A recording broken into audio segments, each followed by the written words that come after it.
Hello friends, welcome to Physics Scholar. Myself Anup Kushwaha.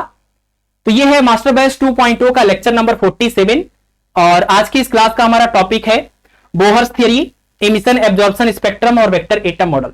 तो आज की इस क्लास में हम इन्हीं टॉपिक के ऊपर बेस्ड टीजीटी, पीजीटी और जीआईसी के प्रीवियस ईयर और कुछ इंपॉर्टेंट क्वेश्चंस को डिस्कस करेंगे, ठीक है ना। यानी इसके बाद सिर्फ एक और लेक्चर आएगा जिसमें आपका मॉडर्न फिजिक्स पूरी तरीके से कंप्लीट हो जाएगा और 6 यूनिट भी कंप्लीट हो जाएंगे, ठीक है। अगर आप में से बहुत सारे लोग चैनल पर नए हैं तो मैं बता दूं कि इसके पहले हमने 5 यूनिट प्रॉपर तरीके से कंप्लीट करा दिए हैं मास्टर बैच 2.0 में, और मास्टर बैच 1.0 में जिसमें हमने थियरी को कवर किया था वो आपका पूरा सिलेबस कवर हो चुका है, पूरे के पूरे 7 यूनिट, ठीक है। और जितना भी आपका सिलेबस है इसका नोट्स हमने प्रोवाइड किया है ऐप के ऊपर। आप फिजिक्स स्कॉलर का ऐप इंस्टॉल कर लीजिए प्ले स्टोर से जाकर के, उसमें नोट्स का एक्सेस आपको मिल जाएगा जितना भी आपका पूरा प्रोवाइड किया गया है। इसके साथ साथ अगर आप प्रैक्टिस के लिए टेस्ट सीरीज ज्वाइन करना चाहते हैं तो उसका डिटेल जो है आपको डिस्क्रिप्शन में दिया हुआ है, वहां से आप बैच को ज्वाइन कर सकते हैं, ठीक है। चलिए तो क्लास को स्टार्ट करते हैं और आज की इस क्लास में काफी इंपॉर्टेंट क्वेश्चंस को हम डिस्कस करने वाले हैं। कुछ क्वेश्चन प्रीवियस ईयर के हैं और कुछ इंपॉर्टेंट क्वेश्चन हमने ऐड करे हैं, ठीक है। चलिए तो क्लास को स्टार्ट करते हैं।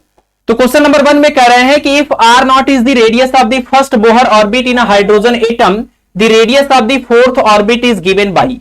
यानी अगर हाइड्रोजन एटम के पहले ऑर्बिट का रेडियस आर नॉट है जिसको हम बोहर रेडियस बोलते हैं, तो उसके फोर्थ ऑर्बिट का रेडियस आर नॉट के टर्म में या बोहर रेडियस के टर्म में कितना होगा। तो ऑप्शन दिया हुआ 16 R not, 4 R not, 1/4 R not और 1/16 आर नॉट, ठीक है।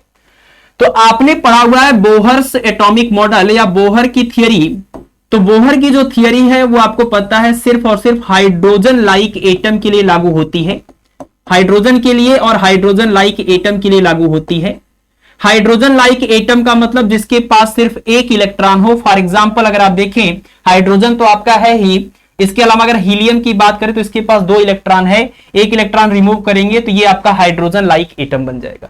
इसी तरह से लिथियम की बात करें, इसके पास 3 इलेक्ट्रॉन है, 2 इलेक्ट्रॉन रिमूव करेंगे तो ये जो Li++ है ये आपका हाइड्रोजन लाइक एटम हो जाएगा। इसी तरह से आप चाहे तो बेरिलियम की बात करें, 4 इलेक्ट्रॉन होते हैं, इसमें से 3 रिमूव कर देंगे तो ये आपका हाइड्रोजन लाइक एटम बन जाएगा। तो बोहर की थ्योरी जो हाइड्रोजन लाइक एटम के लिए लागू होती है वो कहती है कि किसी भी हाइड्रोजन लाइक एटम के डिफरेंट ऑर्बिट का रेडियस निकालने का जो फार्मूला होगा वो होगा Rn = ε0n²h² ठीक है। ये फार्मूला आपको याद रखना है किसी भी हाइड्रोजन लाइक एटम के किसी भी ऑर्बिट का रेडियस निकालने के लिए। इसके साथ साथ आपको डिफरेंट ऑर्बिट में घूमने वाले इलेक्ट्रॉनों की स्पीड का भी एक्सप्रेशन याद रखना है। Vn = होता है Ze²/2ε0nh, ठीक है। और तीसरा फार्मूला आपको याद रखना है किसी भी हाइड्रोजन लाइक एटम के डिफरेंट ऑर्बिट में घूमने वाले इलेक्ट्रॉनों की एनर्जी का एक्सप्रेशन, दैट इज En = ये फार्मूला होता है -RCHZ² और अपान में क्या n²। ये फार्मूला भी आपको याद रखना है जहां पर RCH जो है, RCH की अगर हम R की वैल्यू रखें, C की वैल्यू रखें, H की वैल्यू रखें, यहां पर H प्लांक कांस्टेंट है, C स्पीड ऑफ लाइट है वैक्यूम में, और R को हम बोलते हैं रेडबर्ग कांस्टेंट। अगर इन सब टर्म की वैल्यू को रखें और मल्टीप्लाई करें तो ये आता है 13.6 और यूनिट आएगा इलेक्ट्रॉन वोल्ट। और ये जो पूरा टर्म आपको दिख रहा है RCH, R को तो हम रेडबर्ग कांस्टेंट बोलते हैं लेकिन पूरे RCH को हम बोलते हैं रेडबर्ग। इसको सिर्फ और सिर्फ रेडबर्ग बोलते हैं। ये एनर्जी की एक यूनिट है, एनर्जी की एक यूनिट है। 13.6 इलेक्ट्रॉन वोल्ट को हम RCH, मतलब ये RCH की वैल्यू है जिसको हम रेडबर्ग बोलते हैं, ठीक है। तो आप चाहे तो यहां पर इसको भी पुट करके याद कर सकते हैं। En = हो जाएगा माइनस में 13.6 और Z² और अपान में n² और आंसर किसमें इलेक्ट्रॉन वोल्ट में। तो आप इस तरीके से भी इसको याद कर सकते हैं। तो चलिए अभी सवाल पर आते हैं और यहां पर रेडियस की प्रॉब्लम है। तो हाइड्रोजन एटम के पहले ऑर्बिट की जो रेडियस होती है उसको हम बोहर रेडियस बोलते हैं। और देखिए अगर हम इस फार्मूले को एग्जैक्टली हाइड्रोजन के लिए इस्तेमाल करें, किसी भी हाइड्रोजन लाइक एटम की बात करते हैं, जैसे हीलियम की बात करते हैं, तो इसके लिए इसका एटॉमिक नंबर 2 होता है, इसका एटॉमिक नंबर 3 होता है और इसका एटॉमिक नंबर 4 होता है ना। Hydrogen, helium, lithium, beryllium, boron, इस तरीके से ना। तो हाइड्रोजन का एटॉमिक नंबर 1, हीलियम का 2, लिथियम का 3 और बेरिलियम का 4। तो जब हम इस हाइड्रोजन लाइक एटम के लिए ये फार्मूले इस्तेमाल करते तो हमें Z की वैल्यू इनके हिसाब से रखनी पड़ती। अगर हम हाइड्रोजन के लिए इस्तेमाल कर रहे हैं, एग्जैक्टली हाइड्रोजन के लिए इस्तेमाल करें, तो हाइड्रोजन के लिए Z की वैल्यू 1 हो जाएगी। तो ये फार्मूला जो होगा वो हो जाएगा हाइड्रोजन के लिए फॉर Z इक्वल टू 1, ये बन जाएगा epsilon not n square h square अपान ये हो जाएगा पाई एम ई स्क्वायर। ये एग्जैक्टली हाइड्रोजन एटम के लिए। और हाइड्रोजन एटम के पहले ऑर्बिट का जो रेडियस है, जिसको हम बोहर रेडियस बोलते हैं, उसको इन्होंने कहा है कि आर नॉट बोलना है। तो यानी n की वैल्यू 1 रखेंगे तो आर नॉट आएगा। तो ये देखिए आर, ये n की वैल्यू 1 रख रहे हैं तो R1 बोलिए, तो यहां 1 रखेंगे तो ये बन जाएगा epsilon not h square upon pi M E square. Question में कह रहे हैं कि इसका नाम आपको आर नॉट बोलना है, और ये एक कांस्टेंट वैल्यू आपको मिल जाएगी जब आप एप्सिलॉन नॉट की वैल्यू, h की वैल्यू, पाई एम और E की वैल्यू रखेंगे। तो पूरा सॉल्व करने पर ये आता है 0.529 एंगस्ट्रॉम। ठीक है ना, इसको हम 0.53 एंगस्ट्रॉम भी बोलते हैं। इसका नाम है बोहर रेडियस। आप ध्यान रखिएगा, ये भी सवाल पूछा जाता है बोहर रेडियस की वैल्यू कितनी होती है। तो हाइड्रोजन एटम के सबसे पहले ऑर्बिट के रेडियस को हम बोहर रेडियस बोलते हैं। फिलहाल इसमें आपको वैल्यू नहीं बतानी, इसका सिंबल इन्होंने कहा है आर नॉट है। तो चौथे ऑर्बिट का रेडियस, तो चौथे ऑर्बिट का रेडियस निकालने के लिए आपको इसी n की जगह पर 4 रखना होगा।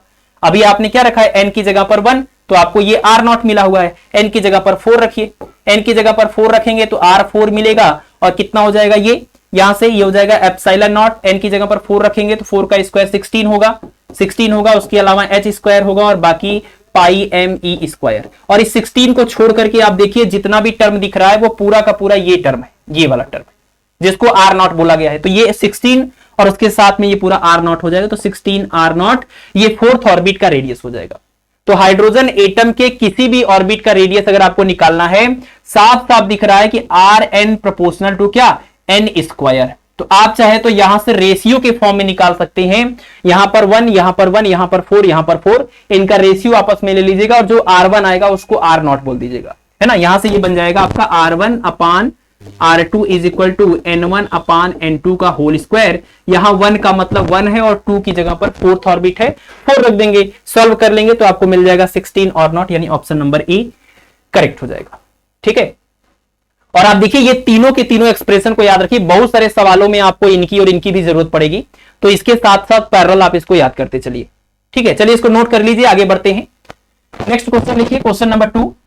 एक क्वेश्चन के साथ कम से कम 6 से 7 पॉइंट ऐड करेंगे तो अच्छी बात है, अदरवाइज कोई मीनिंग नहीं है इस क्लास को करने का। तो इसमें कह रहे हैं कि in Bohr orbit of hydrogen atom ratio of kinetic energy of an electron to its potential energy is, मतलब हाइड्रोजन एटम के डिफरेंट बोहर ऑर्बिट या स्टेबल ऑर्बिट में घूमने वाले इलेक्ट्रॉनों की काइनेटिक एनर्जी और पोटेंशियल एनर्जी यानी गतिज ऊर्जा और स्थितिज ऊर्जा का अनुपात बताना है। ऑप्शन दिया हुआ 1/2, 2, -1/2 और -2। तो देखिए आपको पता है कि आप वेलोसिटी का एक्सप्रेशन, रेडियस का एक्सप्रेशन और एनर्जी का एक्सप्रेशन एज अ फार्मूला याद करते हैं, लेकिन काइनेटिक एनर्जी और पोटेंशियल एनर्जी का जो एक्सप्रेशन है उसको याद करने की कोई जरूरत नहीं। अगर आपने बोहर की थियरी को अच्छे से पढ़ा हुआ है तो कुछ एक कॉन्सेप्ट तो आपको पता ही होगा, और उन्हीं कॉन्सेप्ट को यूज करके हम काइनेटिक एनर्जी और पोटेंशियल एनर्जी के एक्सप्रेशन को तुरंत डिराइव करेंगे और तुरंत उनका रेशियो निकाल सकते हैं। ठीक है, तो 2 मेथड हम आपको बताते हैं कि इनके एक्सप्रेशन को निकालने के लिए, जो इसमें आसान लगे, जो जल्दी दिमाग में आपके आ जाए, आप उसको फॉलो करके इस क्वेश्चन को सॉल्व कर सकते हैं। ठीक है, सबसे पहला तरीका यह है कि अगर आपको पता हो कि काइनेटिक एनर्जी का एक्सप्रेशन होता है half into mass into velocity का स्क्वायर, और वेलोसिटी का जो एक्सप्रेशन है वो आपको याद ही होगा, है ना। किसी भी स्टेबल ऑर्बिट में, nth ऑर्बिट में घूमने वाले इलेक्ट्रॉन की वेलोसिटी का एक्सप्रेशन अभी अभी हमने पीछे लिखा हुआ था ZE² upon 2 epsilon not NH। आप यहां से निकाल लेंगे किसी nth ऑर्बिट में घूमने वाले इलेक्ट्रॉन की काइनेटिक एनर्जी का एक्सप्रेशन, जो कि कितना आ जाएगा, ये हो जाएगा m, सॉरी इसका स्क्वायर भी करना है, तो ये हो जाएगा m Z² अपान यहां से 2 और यहां से 2 का स्क्वायर 4 यानी कि 8, और उसके साथ में epsilon not square n square और h स्क्वायर, ये हो जाएगा आपका पहला एक्सप्रेशन, यानी आपने काइनेटिक एनर्जी का एक्सप्रेशन निकाल लिया। ठीक, दूसरा हाइड्रोजन की बात हो रही है तो आप चाहे तो Z की वैल्यू 1 रख देंगे। तो पोटेंशियल एनर्जी की बात करें तो पोटेंशियल एनर्जी का एक्सप्रेशन क्या होगा, देखिए आपको पता है कि हाइड्रोजन लाइक एटम के लिए अगर हम बात करें तो उसके न्यूक्लियस में जो चार्ज होगा वो होगा प्लस में Ze, और उसके न्यूक्लियस के चारों ओर सिंगल इलेक्ट्रॉन है, तो वो न्यूक्लियस के चारों ओर एक सिंगल इलेक्ट्रॉन घूम रहा है, तो ऐसे में ये पूरा जो पॉजिटिव चार्ज और इस नेगेटिव चार्ज का पूरा सिस्टम बना हुआ है, अगर आप इसकी पोटेंशियल एनर्जी निकालना चाहते हैं हाइड्रोजन लाइक एटम का, तो पोटेंशियल एनर्जी का फार्मूला होता है ना 1/4πε0 Q1 Q2 अपान में डिस्टेंस, है ना, दोनों चार्जेस का प्रोडक्ट और उनके बीच का डिस्टेंस। तो चार्ज कौन सा है, न्यूक्लियस में है +ZE और बाहर है -E। आपको पता है एनर्जी के केस में प्लस चार्ज होता है तो प्लस लिखते हैं, माइनस होता है तो माइनस लिखते हैं, और अपान में उनके बीच का डिस्टेंस मतलब क्या, रेडियस, मतलब nth ऑर्बिट में अगर ये इलेक्ट्रॉन घूम रहा है तो उसका ये रेडियस हो जाएगा। और रेडियस का एक्सप्रेशन आपको पता है, तो रेडियस का एक्सप्रेशन यहां पर रख दीजिए 1/4πε0 ये, और ये plus into minus minus ZE²। और रेडियस वाला एक्सप्रेशन nth ऑर्बिट के लिए, क्योंकि इलेक्ट्रॉन हो सकता है किसी भी ऑर्बिट में हो, तो nth ऑर्बिट में घूमने वाले इलेक्ट्रॉन के लिए जो रेडियस होगा ऑर्बिट का, उसका एक्सप्रेशन कितना होता है, ε0 n² h² πmze²। अभी हम इन जनरल बात कर रहे हैं किसी भी हाइड्रोजन लाइक एटम के लिए, ठीक है। ये पूरा पार्ट ऊपर चला जाएगा और ये सब आपस में मल्टीप्लाई होंगे और पाई से ये पाई कैंसिल भी होगा, तो आपको यहां से मिलेगा, देखिए ZE², ये बनेगा Z²e⁴, और ये जो m है वो भी ऊपर चला जाएगा, और अपान में यहां से कितना आएगा, ये 4 है और इसके साथ में एप्सिलॉन0, तो एप्सिलॉन0 का स्क्वायर, उसके साथ n², उसके साथ में h², और यहां पर जो माइनस था वो माइनस भी आ गया। ये हो गया आपका इक्वेशन नंबर 2। अब आप ध्यान से देख लीजिए, काइनेटिक एनर्जी का जो एक्सप्रेशन आया है किसी भी हाइड्रोजन लाइक एटम के लिए, पोटेंशियल एनर्जी का जो एक्सप्रेशन आया है किसी भी हाइड्रोजन लाइक एटम के लिए, दोनों में सिर्फ एक बात का डिफरेंस है, यहां पर 8 लिखा हुआ है, यहां पर 4 लिखा हुआ है, और ये प्लस में है और ये माइनस में है। काइनेटिक एनर्जी कभी भी निगेटिव नहीं हो सकती, क्योंकि वेलोसिटी का स्क्वायर है और यहां मास है, तो मास निगेटिव होता नहीं, और वेलोसिटी अगर निगेटिव होगी भी तो उसका स्क्वायर करने पर ये पॉजिटिव हो जाएगा, ठीक है। तो काइनेटिक एनर्जी ये पूरा प्लस में आता है, पोटेंशियल एनर्जी माइनस में आ जाता है। और हाइड्रोजन लाइक एटम के लिए है तो यहां पर Z वाला एक्सप्रेशन लिखा हुआ है, हाइड्रोजन की बात करेंगे तो Z की जगह पर वैल्यू 1 रख देंगे, ठीक है ना। तो इससे भी कोई फर्क नहीं पड़ता है, चाहे हाइड्रोजन लाइक एटम की बात करें चाहे हाइड्रोजन की ही बात करें, इनका रेशियो आप ले लीजिए K/U। आप देखिए हर एक चीज कॉमन दिख रही है, हर एक चीज, या तो आप चाहे तो इसको 2 से मल्टीप्लाई और डिवाइड कर लीजिए, 2 से मल्टीप्लाई कर लेंगे तो ये पूरा टर्म आपका काइनेटिक एनर्जी बन जाएगा, और जो 2 से मतलब ये डिवाइड वाला 2 और जो ऊपर वाला 2 रहेगा वो बचा रहेगा, तो डिवाइड कर लीजिए, K/U कर लेते हैं, तो इसकी अपान में ये पूरा टर्म करेंगे, रिवर्स होकर मल्टीप्लाई होगा, तो 4 से ये 8 कैंसिल होगा, 1/2 आएगा, साथ में माइनस भी होगा, तो आंसर हो जाएगा -1/2, ठीक है।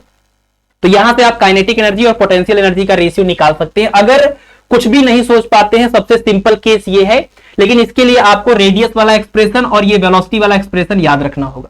nth ऑर्बिट में घूमने वाले इलेक्ट्रॉन की वेलोसिटी और उस ऑर्बिट का रेडियस अगर आपको पता है तो काइनेटिक एनर्जी और पोटेंशियल एनर्जी का रेशियो निकाल सकते हैं। दूसरा तरीका आप देखिए, आपको पता है कि बोहर के थियरी के अकॉर्डिंग जो इलेक्ट्रॉन है वो न्यूक्लियस के चारों ओर एक सर्कुलर पाथ में, सर्कुलर ऑर्बिट में घूमता है। तो इस सर्कुलर ऑर्बिट के लिए आपको पता है, सर्कुलर ऑर्बिट में घूमने के लिए रिक्वायर्ड सेंट्रीपेटल फोर्स किससे मिलेगा, इस न्यूक्लियस के पॉजिटिव चार्ज और इस इलेक्ट्रॉन के नेगेटिव चार्ज के बीच में लगने वाला अट्रैक्शन का जो फोर्स है, उसी फोर्स से आपको रिक्वायर्ड सेंट्रीपेटल फोर्स मिलेगा। तो फोर्स का एक्सप्रेशन हो जाएगा 1/4πε0, दोनों चार्जेस का प्रोडक्ट, और यहां पर सिर्फ वैल्यू लेंगे क्योंकि नेगेटिव का मतलब अट्रैक्शन है बस, और कुछ नहीं, और इनके बीच के डिस्टेंस का स्क्वायर, ये फोर्स है, ठीक है ना, इनके बीच में लगने वाला ये कूलम्बिक फोर्स है अट्रैक्शन का, और ये है सेंट्रीपेटल फोर्स। यहां से R से ये R कैंसिल होगा, mv² की वैल्यू अगर मिल गई तो हाफ mv² निकाल लीजिए 1/2 से मल्टीप्लाई करके, इधर भी 1/2 आ जाएगा, तो क्या बन जाएगा, ये बन जाएगा ZE², और अपान में आ जाएगा 8πε0, है ना, 1/2 इधर तो 1/2 इधर भी। ये हो गया आपका काइनेटिक एनर्जी का एक्सप्रेशन। और पोटेंशियल एनर्जी के लिए क्या करेंगे, तो पोटेंशियल एनर्जी के लिए अब आपको ये सब करने की जरूरत नहीं पड़ेगी, इतने से ही हो जाएगा, क्योंकि रेडियस के टर्म में ही आपको लिखना है, यहां पर R भी है, रेडियस के टर्म में लिखना है, तो ये हो जाएगा 1/4πε0, न्यूक्लियस का चार्ज और इलेक्ट्रॉन का चार्ज और उनके बीच का सेपरेशन R, ये हो जाएगा माइनस में 1/4πε0R, और ऊपर मिलेगा क्या, ZE², इक्वेशन नंबर 2, ठीक है। तो आप देख लीजिए इसको, आप इनका अगर रेशियो निकालेंगे तो K/U करने पर क्या हो जाएगा, सब कुछ बिल्कुल सेम है, R के टर्म में है, πε0, ZE², यहां 8 है, यहां -1/4 है, तो डिवाइड करेंगे 1/8 अपान -1/4, यहां से आ जाएगा माइनस में 1/2 की। तो काइनेटिक एनर्जी और पोटेंशियल एनर्जी का रेशियो आ जाएगा -1/2, ऑप्शन नंबर सी करेक्ट हो जाएगा। आपके दिमाग में जो भी आइडिया आ जाए आप उसको तुरंत फॉलो करिए, आंसर आ जाएगा। ये भी कोई बहुत लंबा नहीं है, लेकिन हाँ आपको ये फार्मूले, ये एक्सप्रेशन आपको याद होनी चाहिए रेडियस के और वेलोसिटी के। यहां पर ऐसा कुछ नहीं करना पड़ेगा, लेकिन उसके लिए आपको याद रखना होगा कि यहां पर जो सेंट्रीपेटल फोर्स है वो इस इलेक्ट्रिक फोर्स के इक्वल करना होगा, क्योंकि यहां जो इलेक्ट्रिक फोर्स है वही सेंट्रीपेटल फोर्स प्रोवाइड कर रहा है सर्कुलर मोशन करने के लिए। ठीक है, चलिए आगे बढ़ते हैं, काफी लंबा हो गया ये क्वेश्चन। नेक्स्ट देखिए क्वेश्चन नंबर 3।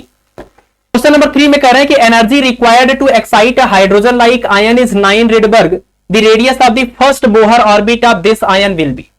मतलब एक हाइड्रोजन लाइक आयन के इलेक्ट्रॉन को एक्साइट करने के लिए 9 रिडबर्ग एनर्जी की रिक्वायरमेंट है, तो उस हाइड्रोजन लाइक आयन के पहले बोहर ऑर्बिट का रेडियस बताना है।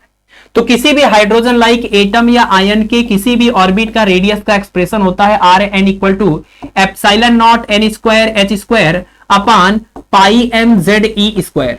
ठीक है, ये एक्सप्रेशन होता है। अगर हम पहले ऑर्बिट की बात करें यानी एन की वैल्यू 1 रख दें और जेड इक्वल टू 1 ले लें, मतलब हाइड्रोजन की बात करें, तो हाइड्रोजन के पहले ऑर्बिट का अगर रेडियस निकालें तो इसको हम बोहर रेडियस बोलते हैं और आर नॉट से या ए नॉट से एक्सप्रेस करते हैं, तो ये आ जाएगा आपका एप्सिलॉन नॉट एच स्क्वायर अपान ये हो जाएगा पाई एम ई स्क्वायर। और इसको पूरा सॉल्व करते हैं तो 0.529 या 0.53 एंगस्ट्रॉम आ जाता है। ठीक है, तो किसी भी अगर हम हाइड्रोजन लाइक एटम या आयन के लिए इसके टर्म में इस एक्सप्रेशन को लिखना चाहें तो आर एन इक्वल टू, आप देखिए एन स्क्वायर और जेड को छोड़कर के बाकी जो पूरा लिखा हुआ वो यही बोहर रेडियस आर नॉट है, तो ये हो जाएगा R not N square upon Z. यानी किसी भी हाइड्रोजन लाइक एटम या आयन के किसी भी ऑर्बिट का अगर आपको रेडियस चाहिए तो आपको नंबर ऑफ ऑर्बिट पता होना चाहिए और जिस भी एटम या आयन की बात कर रहे हैं उसका एटॉमिक नंबर पता होना चाहिए। ठीक है, यहां पर इस सवाल में जिस हाइड्रोजन लाइक आयन की बात हो रही है उसका हमें एटॉमिक नंबर ही नहीं पता है, बाकी तो पता है कि पहले ऑर्बिट की बात हो रही है, एन की वैल्यू 1 हो जाएगी और ये बोहर रेडियस है तो इसकी वैल्यू हमें पता है। ठीक है, तो हमें जेड की वैल्यू निकालनी।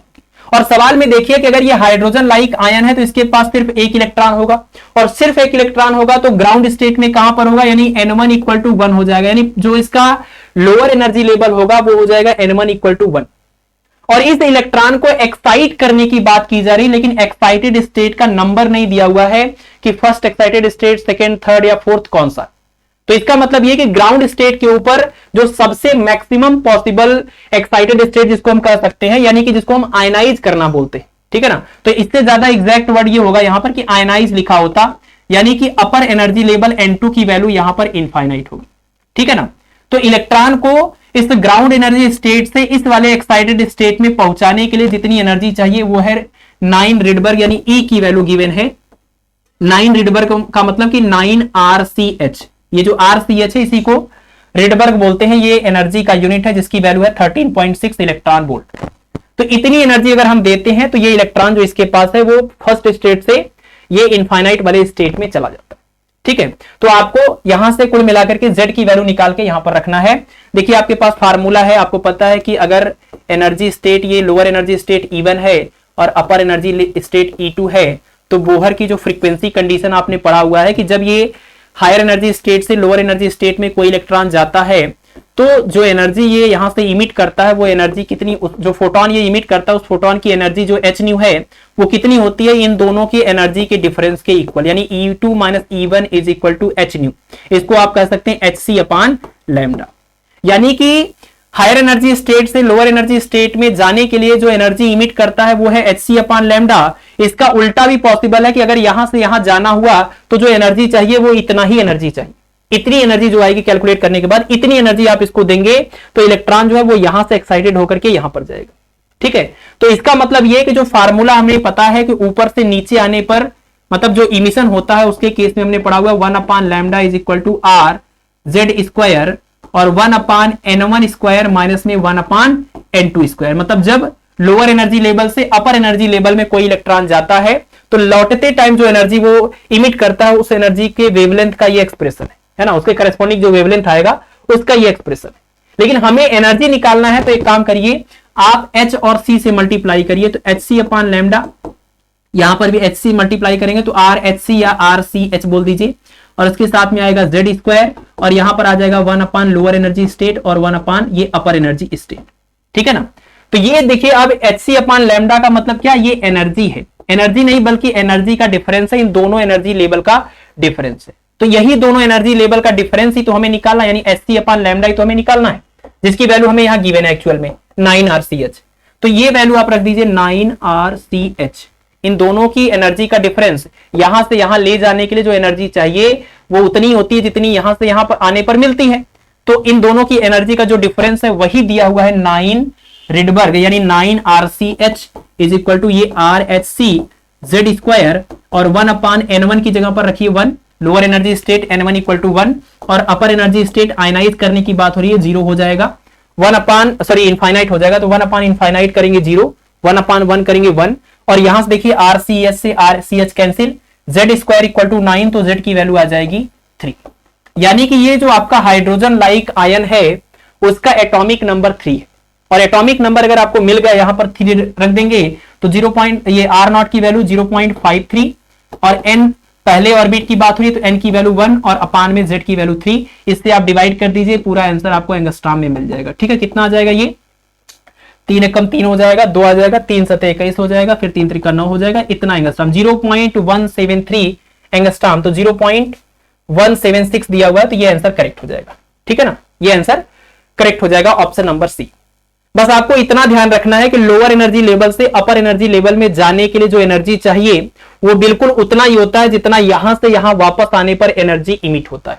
इसीलिए हमने ये इमिशन वाला जो फार्मूला है हाइड्रोजन स्पेक्ट्रम में, हाइड्रोजन एटम में जो इमिशन स्पेक्ट्रम है उसके लिए फार्मूला डिराइव किया था, लेकिन ये वैल्यू बिल्कुल उतना ही देगा जितना यहां से यहां जाने के लिए रिक्वायरमेंट। ठीक है ना, तो इसलिए हम ये फार्मूला यूज कर सकते हैं, लेकिन हमें इसको एनर्जी की टर्म में चेंज करना था तो HC/λ जरूरी था, तो हमने इसको HC/λ में कन्वर्ट किया और फिर उसके बाद इस वाली एनर्जी की का जो डिफरेंस है वो हमें दिया हुआ है 9 रिडबर्ग रख के इसको आप सॉल्व करेंगे, Z की वैल्यू मिल जाएगी। ठीक है, चलिए अगला सवाल देखिए, नेक्स्ट है क्वेश्चन नंबर 4 और इसमें कह रहे हैं if an electron jump from third orbit to second orbit in hydrogen atom the wavelength of emitted photon will be. तो इमिटेड फोटोन का वेवलेंथ बताना है, कहां से कहां जा रहे हैं, थर्ड वाले ऑर्बिट से सेकेंड वाले ऑर्बिट में, थर्ड वाले ऑर्बिट से सेकेंड वाले ऑर्बिट का मतलब क्या, लोअर एनर्जी स्टेट N1 की वैल्यू 2 और अपर एनर्जी स्टेट इसको बोलते हैं, इसको हम बोलेंगे 3, है ना। 2 का मतलब सेकेंड ऑर्बिट नहीं है, 2 का मतलब है N2 का मतलब अपर एनर्जी लेवल और N1 का मतलब होता है लोअर एनर्जी लेवल। कोई भी ऊपर का एनर्जी लेवल हो उसका नाम तो N2 ही रहेगा, क्योंकि हमने जो फार्मूला पढ़ा वो यही है कि अगर ये यहां से यहां पर जाएगा तो जो फोटोन इमिट करेगा उसके लिए formula 1/λ is equal to R Z square bracket में 1/N1 square minus 1/N2 square. ठीक है ना, तो यहां पर लोअर एनर्जी लेवल है 2 और अपर एनर्जी लेवल है 3 और बात किसकी हो रही है, बात हो रही है हाइड्रोजन एटम की, तो Z की वैल्यू 1 रख देंगे। ये किसी भी हाइड्रोजन लाइक एटम के लिए तो Z की वैल्यू 1 रखेंगे तो ये हो जाएगा 1/λ is equal to R 1/ lower energy level यानी 2 का square minus 1/ upper energy level यानी 3 का स्क्वायर। इसको सॉल्व कर लीजिए तो ये हो जाएगा R और ये 1/4 माइनस 1/9। ठीक है, तो एलसीएम ले लीजिए 36 हो जाएगा, 9 माइनस 5 9 माइनस 4 यानी कि 5 और यहां पर बाहर R 5R/36 is equal to 1/λ, तो लैम्डा इक्वल टू हो जाएगा 36/5R। यानी कि थर्ड लेवल से सेकेंड लेवल में जब कोई फोटोन आएगा, मतलब जब इलेक्ट्रॉन आएगा तो जो फोटोन इमिट होगा वो फोटोन का वेवलेंथ होगा 36/5R, है ना। रिडबर्ग कांस्टेंट के टर्म में 36/5R यानी कि ऑप्शन नंबर ए करेक्ट हो जाएगा। ठीक है, चलिए नेक्स्ट देखिए, अगला है क्वेश्चन नंबर 5 और इसमें कह रहे हैं the maximum wavelength emitted of hydrogen spectrum in ultraviolet region is 122 nanometre, the minimum wavelength emitted in infrared region is. कह रहे हैं कि हाइड्रोजन के इमिशन स्पेक्ट्रम में अल्ट्रावायलेट रीजन का जो सबसे बड़ा वेवलेंथ मिलता है उसकी वेवलेंथ होती है 122 नैनोमीटर, तो इंफ्रारेड रीजन में जो सबसे छोटी वेवलेंथ मिलेगी उसकी वैल्यू कितनी। ठीक है, इस क्वेश्चन को सॉल्व करने के लिए आपको सबसे पहले सप्लीमेंट्री लेक्चर देखना होगा, क्योंकि इसको आप तब तक सॉल्व नहीं कर सकते हैं जब तक आपको हाइड्रोजन के इमिशन स्पेक्ट्रम के बारे में ना पता हो। ठीक है, हाइड्रोजन के इमिशन स्पेक्ट्रम में 5 तरह की सीरीज मिलती हैं जिनका नाम है Lyman series, बामर series, Paschen series, इसके बाद होता है आपका ब्रैकेट सीरीज और लास्ट में आता है आपका फुंट सीरीज। ठीक है, तो ये 5 सीरीज हमें मिलती है हाइड्रोजन के इमिशन स्पेक्ट्रम। लाइमन सीरीज हमें तब मिलता है जब किसी भी अपर एनर्जी लेवल से इलेक्ट्रॉन ट्रांजिशन करके लोअर एनर्जी लेवल 1 में आता है, तो जो हमें सीरीज मिलती है उसको हम बोलते हैं लाइमन सीरीज। यानी लाइमन सीरीज के लिए लोअर एनर्जी लेवल N1 की वैल्यू 1 होती है, लेकिन अपर एनर्जी लेवल N2 की वैल्यू होती है 2, 3, 4 एंड सो ऑन, कहां तक, इनफाइनाइट तक। मतलब किसी भी अपर एनर्जी लेवल से अगर लोअर एनर्जी लेवल 1 में ट्रांजिशन हो रहा है तो लाइमन सीरीज हो जाएगा। इसी तरह से N1 इक्वल टू 2, मतलब लोअर एनर्जी लेवल अगर 2 में ट्रांजिशन हो रहा है किसी भी अपर एनर्जी लेवल से, अपर एनर्जी लेवल 3, 4, 5 कहां तक, इनफाइनाइट तक। तो किसी भी अपर एनर्जी लेवल से अगर लोअर एनर्जी लेवल 2 में ट्रांजिशन हो रहा है तो वो बामर सीरीज है। इसी तरीके से सबका है, सबका लोअर जो एनर्जी लेवल है वो फिक्स है, इसका 1 है, इसका 2 है, इसका 3 है, इसका 4 है और इसका 5 है। अगर इसका लोअर एनर्जी लेवल 3 है तो इसका मतलब अपर एनर्जी लेवल 4 से लेकर इनफाइनाइट तक। इसका लोअर लेवल 4 है तो इसका अपर लेवल 5 से लेकर इनफाइनाइट तक। इसका लोअर लेवल 5 है तो इसका अपर लेवल 6 से लेकर इनफाइनाइट तक। ठीक है, तो ये पांचों सीरीज के केस में आपको लोअर एनर्जी लेवल और अपर एनर्जी लेवल याद रखना चाहिए। यहां पर आपको यह भी याद रखना है कि लाइमन सीरीज में जो रेडिएशन मिलता है वो अल्ट्रावायलेट रीजन का होता है, बामर सीरीज में जो मिलता है वो विजिबल रीजन में होता है, पास्टन सीरीज में जो होता है वो इंफ्रारेड, ब्रैकेट सीरीज में जो है वो इंफ्रारेड, फुंट सीरीज में जो है वो इंफ्रारेड। ठीक है, यानी कि ये अल्ट्रावायलेट, ये विजिबल और बाकी तीनों इंफ्रारेड।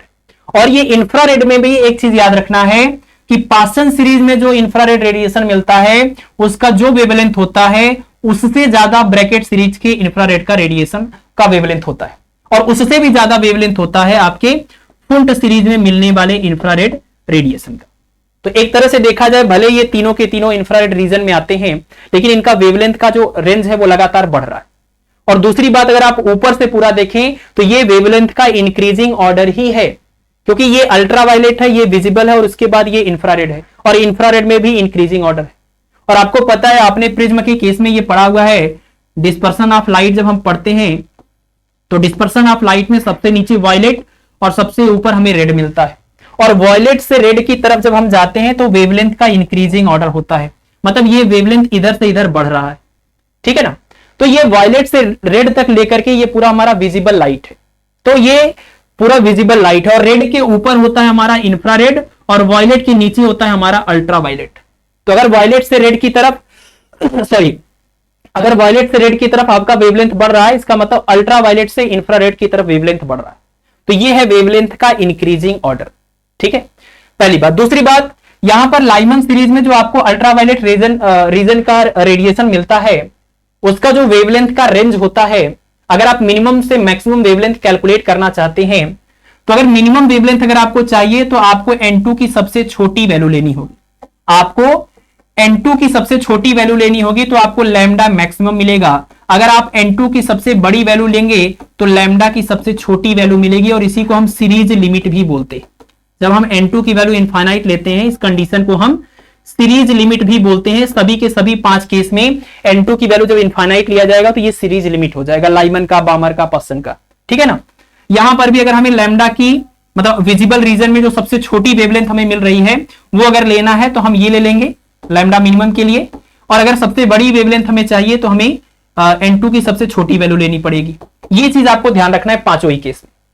यहां पर देखिए सवाल में सबसे पहले अल्ट्रावायलेट की बात हो रही है, और अल्ट्रावायलेट आपको मिलता है लाइमन सीरीज में।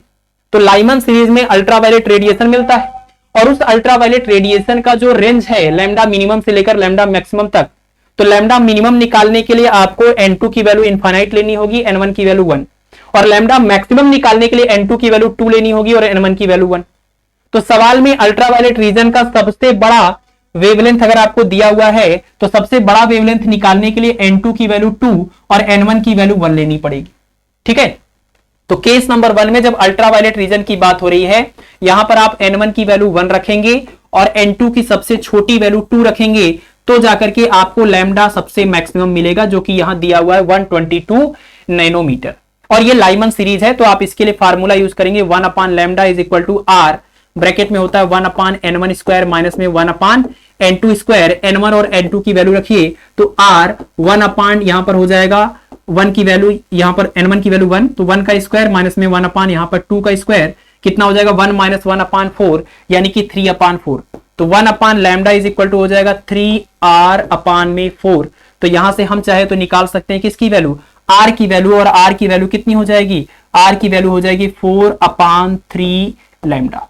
R की वैल्यू हो जाएगी 4 अपान 3 लैम्डा और लैम्डा की वैल्यू क्वेश्चन में दिया हुआ है। ये जो लैम्डा आप निकाल रहे हैं मैक्सिमम वाला, ये है 122 नैनोमीटर। तो 4/3 इंटू 122 यहां पर नैनोमीटर। तो यहां से आप चाहे तो 1/r की वैल्यू निकालिए, 3 इंटू 122 और अपान में 4, और ये इतना नैनोमीटर। ठीक है, तो केस नंबर 1 से हमने 1/r की वैल्यू निकाल ली, क्योंकि हमें केस नंबर 2 में 1/r की वैल्यू ही रखनी। कैसे? तो केस नंबर 2 में जब बात हो रही है किसकी, बात हो रही है इंफ्रारेड की, और इंफ्रारेड में आप देखिए कौन सा इंफ्रारेड चाहिए, आपको मिनिमम वेवलेंथ चाहिए इंफ्रारेड का।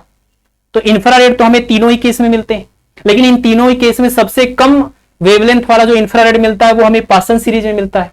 और पासन सीरीज में भी जो हमें इंफ्रारेड का रीजन पूरा मिलता है, रेंज मिलता है, उसमें भी अगर हमें इस इंफ्रारेड का सबसे छोटा मान चाहिए और सबसे बड़ा मान चाहिए, तो अगर हम N2 की सबसे छोटी वैल्यू लेंगे तो लैम्डा सबसे बड़ी मिलेगी, और N2 की सबसे बड़ी वैल्यू लेंगे तो लैम्डा सबसे छोटी मिलेगी।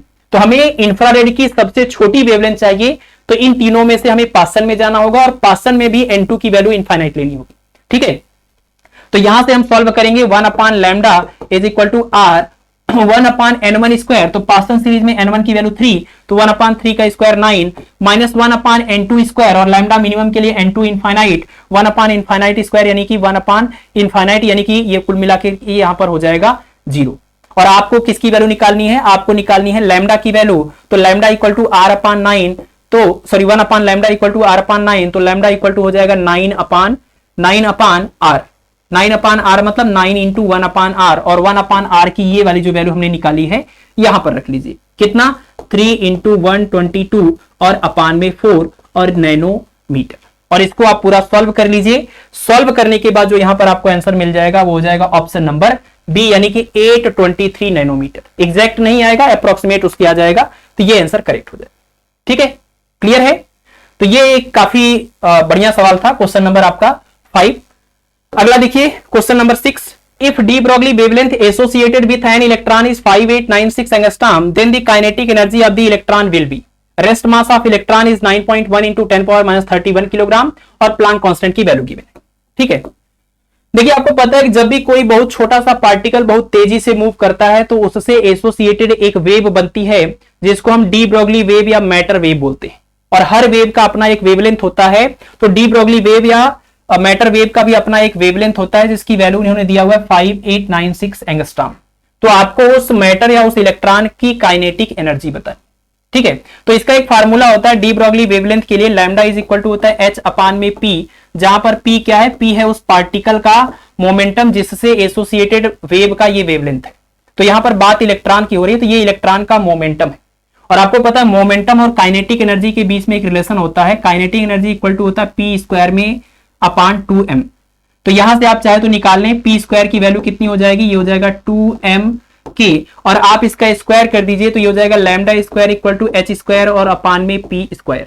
ठीक है, तो आप p स्क्वायर की जगह पर ये वैल्यू रख सकते हैं, तो ये हो जाएगा h स्क्वायर और अपान में 2m k। लेकिन आपको काइनेटिक एनर्जी चाहिए तो k इक्वल टू हो जाएगा h स्क्वायर अपान 2m लैम्डा स्क्वायर। और आप h की वैल्यू, m की वैल्यू और लैम्डा की वैल्यू यहां से रखेंगे तो पूरा जो आंसर आपको मिलेगा, अगर देखिए h की वैल्यू जूल सेकेंड में, m की वैल्यू आप किलोग्राम में, और लैम्डा की वैल्यू अगर आप मीटर में रखते हैं, तो ये पूरा सॉल्व करने के बाद आपको जो आंसर मिलेगा वो मिलेगा जूल में। और फिर बाद में आप उसको डिवाइड कर दीजिएगा किससे, या तो आप ऐसे ही कर लीजिए अभी से कि h स्क्वायर और अपान में 2m, और लैम्डा की वैल्यू अगर हम किस में रखें, मीटर में स्क्वायर, तो यहां से जो वैल्यू आएगी वो जूल में आएगी। लेकिन अगर हम इसको 1.6 इंटू 10⁻19 से डिवाइड कर दें, अब ये जो एनर्जी आपको मिलेगी वो इलेक्ट्रॉन वोल्ट में आ जाएगी। ठीक है, तो ये क्वेश्चन आप कर लीजिएगा। यहां पर अब कैलकुलेशन है, मास रखना है, वेवलेंथ जो एंगस्ट्रॉम में दिया हुआ है 10⁻10 से मल्टीप्लाई करके मीटर में कन्वर्ट करके रखेंगे, और प्लांक कांस्टेंट की वैल्यू गिवन है उसको रख लेना है। ठीक है, इसको सॉल्व कर लीजिएगा, कोई ऑप्शन एक मैच कर जाएगा। अगला क्वेश्चन देखते हैं। नेक्स्ट है हमारा क्वेश्चन नंबर 7।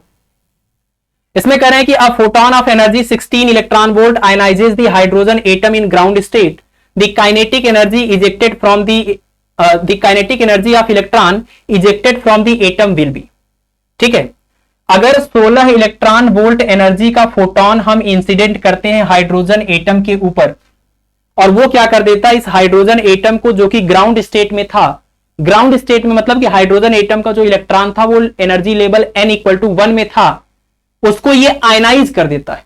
आयनाइज करने का मतलब क्या? आयनाइज करने का मतलब कि n इक्वल टू 1 में जो इलेक्ट्रॉन है उसको ये n इक्वल टू इनफाइनाइट तक पहुंचा दे रहा है ना। n equal to infinite, n2 मतलब अपर एनर्जी लेवल अगर इनफाइनाइट हो जाए तो इसका मतलब कि जो इलेक्ट्रॉन था वो एटम या आयन को छोड़कर फ्री हो गया है। इस प्रोसेस को हम आयनाइजेशन बोलते हैं और इसमें जितनी एनर्जी दी जाती है उसको हम आयनाइजेशन एनर्जी बोलते हैं। ठीक है, तो कह रहे हैं कि यहां पर इस ग्राउंड स्टेट में जो इलेक्ट्रॉन था उसको फ्री इलेक्ट्रॉन बनाने के लिए या कह लीजिए इनफाइनाइट तक पहुंचाने के लिए जो एनर्जी दी जाती है वो एनर्जी है 16 इलेक्ट्रॉन वोल्ट। तो आपको बताना है कि जो इलेक्ट्रॉन ये यहां से निकला उस इलेक्ट्रॉन की काइनेटिक एनर्जी कितनी हो।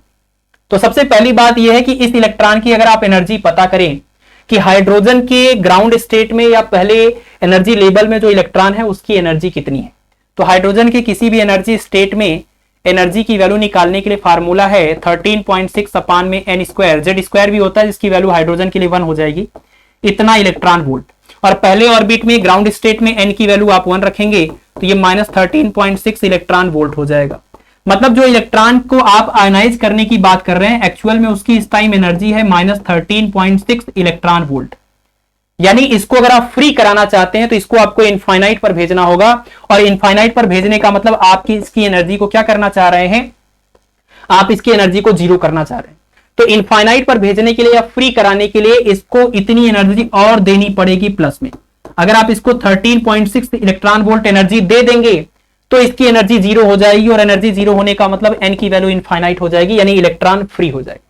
ठीक है, तो इसका मतलब कि इस हाइड्रोजन एटम में ग्राउंड स्टेट में जो इलेक्ट्रॉन है उसके लिए आयनाइजेशन एनर्जी की अगर हम बात करें, आयनाइजेशन एनर्जी मतलब क्या, जितनी एनर्जी देने से ये फ्री हो जाएगा या ये इस n2 इक्वल टू इनफाइनाइट में पहुंच जाएगा, तो आयनाइजेशन एनर्जी इसकी कितनी हो जाएगी, ये हो जाएगी प्लस में 13.6 इलेक्ट्रॉन वोल्ट। लेकिन आप इसको प्रोवाइड कर रहे हैं 16 इलेक्ट्रॉन वोल्ट, तो 13.6 इलेक्ट्रॉन वोल्ट एनर्जी लेकर के ये तो फ्री हो जाएगा, और बाकी की जो एक्स्ट्रा एनर्जी है वो फ्री इलेक्ट्रॉन की काइनेटिक एनर्जी बन जाएगी। ठीक है ना, तो इसका मतलब 16 में से आपको 13 - 6 को माइनस करना होगा, वो एनर्जी इमिटेड इलेक्ट्रॉन की या निकले हुए इलेक्ट्रॉन की काइनेटिक एनर्जी बन जाएगी। तो ये आपका कितना हो जाएगा, ये 13.6 है तो यानी 0.4 ये और 2 यानी 2.4 इलेक्ट्रॉन वोल्ट इमिटेड इलेक्ट्रॉन की काइनेटिक एनर्जी हो जाएगी। ऑप्शन नंबर डी करेक्ट हो जाएगा। ठीक है ना भाई, जितना इसको आयनाइज होने के लिए चाहिए बाहर निकल एटम से, एटम के अंदर कोई इलेक्ट्रॉन है उसको बाहर निकलने के लिए आपको चाहिए 13.6, तो आपने दिया हुआ 16, तो 13.6 तो निकलने में ही खर्च हो जाएगा, बाकी जो बच गया वो इसकी काइनेटिक एनर्जी हो जाएगी। ऑप्शन नंबर डी करेक्ट हो जाएगा। ठीक है, अगला क्वेश्चन देखिए, नेक्स्ट है क्वेश्चन नंबर 8। ये तो फार्मूला ही है कि Rydberg constant is equal to, ध्यान रखना है कि रिडबर्ग अलग चीज होती है और रिडबर्ग कांस्टेंट अलग चीज होती है। आपने देखा कि रिडबर्ग जो होता है वो एनर्जी का यूनिट होता है, रिडबर्ग जो होता है वो एनर्जी का यूनिट होता है जो कि RCH होता है, जिसकी वैल्यू 13.6 इलेक्ट्रॉन वोल्ट होता है। लेकिन अगर हम बात करें रिडबर्ग कांस्टेंट की, रिडबर्ग कांस्टेंट की अगर बात करें तो रिडबर्ग कांस्टेंट को हम R से रिप्रेजेंट करते हैं, और इसको इस तरह के एक्सप्रेशन में आप याद करें कि me⁴ upon 8 epsilon not square CH3, ये पूरा याद करना है, और वैल्यू आएगा 1.097 इंटू 10⁷ मीटर इनवर्स। ये दोनों याद रखना है, न्यूमेरिकल वैल्यू भी और ये एक्सप्रेशन भी, क्योंकि न्यूमेरिकल वैल्यू ही हमेशा पूछा जाए ये जरूरी नहीं है, यहां पर इन्होंने एक्सप्रेशन पूछा था। तो इसका आंसर होगा me⁴ upon 8 epsilon not square CH3, यानी ऑप्शन नंबर बी करेक्ट हो जाएगा। ये रिडबर्ग कांस्टेंट है और ये रिडबर्ग है जो कि एनर्जी की यूनिट है। ठीक है, चलिए नेक्स्ट देखें, अगला क्वेश्चन देखिए, क्वेश्चन नंबर 9। इसमें कह रहा है कि if the angular velocity of an electron in hydrogen atom in nth orbit is omega and r is the radius of the orbit, then omega into r is directly proportional to n, inversely proportional to n, directly proportional to root n, inversely proportional to root n। ठीक है, करें कि angular velocity of an electron in hydrogen atom, hydrogen atom के nth orbit में जो electron है उसकी angular velocity कह रहे हैं ओमेगा, और इस ऑर्बिट का रेडियस कह रहे हैं r। तो इस ऑर्बिट में घूमने वाले इलेक्ट्रॉन के लिए ओमेगा आर की जो वैल्यू है वो प्रिंसिपल क्वांटम नंबर जिसको हम बोलते हैं या नंबर ऑफ ऑर्बिट बोलते हैं एन, उसके ऊपर किस तरीके से डिपेंड करेगी। तो अगर आपको इतना ही पता हो कि ओमेगा आर जो है वो एक्चुअल में लीनियर वेलोसिटी का एक्सप्रेशन है, लीनियर वेलोसिटी और एंगुलर वेलोसिटी के बीच में यही रिलेशन होता है v = r ओमेगा, वेक्टर के फॉर्म में अगर कहें तो v = ओमेगा क्रॉस r, ये वेक्टर फॉर्म है। स्केलर फॉर्म में v = r ओमेगा करके हम याद करते हैं। तो अगर इन्होंने आपसे पूछा कि ओमेगा आर एन के ऊपर कैसे डिपेंड करता है, तो आप चाहे तो ये पता कर लीजिए वी जो है वो एन के ऊपर कैसे डिपेंड करता है, क्योंकि V equal to R omega है। तो जैसे वी के ऊपर वी डिपेंड करता होगा, वैसे आर ओमेगा भी डिपेंड करता होगा। और वी का फार्मूला आपको पता है, किसी भी nth ऑर्बिट में घूमने वाले इलेक्ट्रॉन की वेलोसिटी का एक्सप्रेशन आपको पता है, क्या होता है, V N equal to Z E square upon 2 epsilon not N H. यहां से कंक्लूजन भी याद रखें, V N proportional to 1 upon N, ठीक है, V N proportional to 1 upon N, और वी जो है वही आर ओमेगा है, तो आप कह सकते हैं आर ओमेगा प्रोपोर्शनल टू क्या, 1 अपॉन एन की, ठीक है।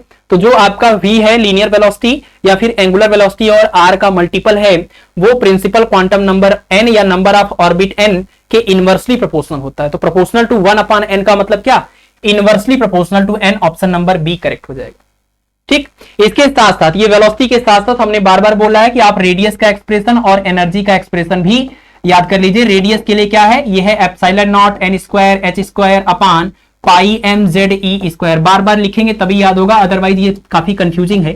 और एनर्जी के लिए एक्सप्रेशन क्या होता है, ये होता है आपका, एनर्जी के लिए एक्सप्रेशन हम लिखते हैं माइनस में R C H Z square और अपान में एन स्क्वायर, और आर सी एच की वैल्यू रख देंगे तो बन जाएगा E N equal to minus में 13.6 और जेड स्क्वायर अपान में एन स्क्वायर, लेकिन ये इलेक्ट्रॉन वोल्ट में एनर्जी है, ये भी ध्यान रखना है, ठीक है।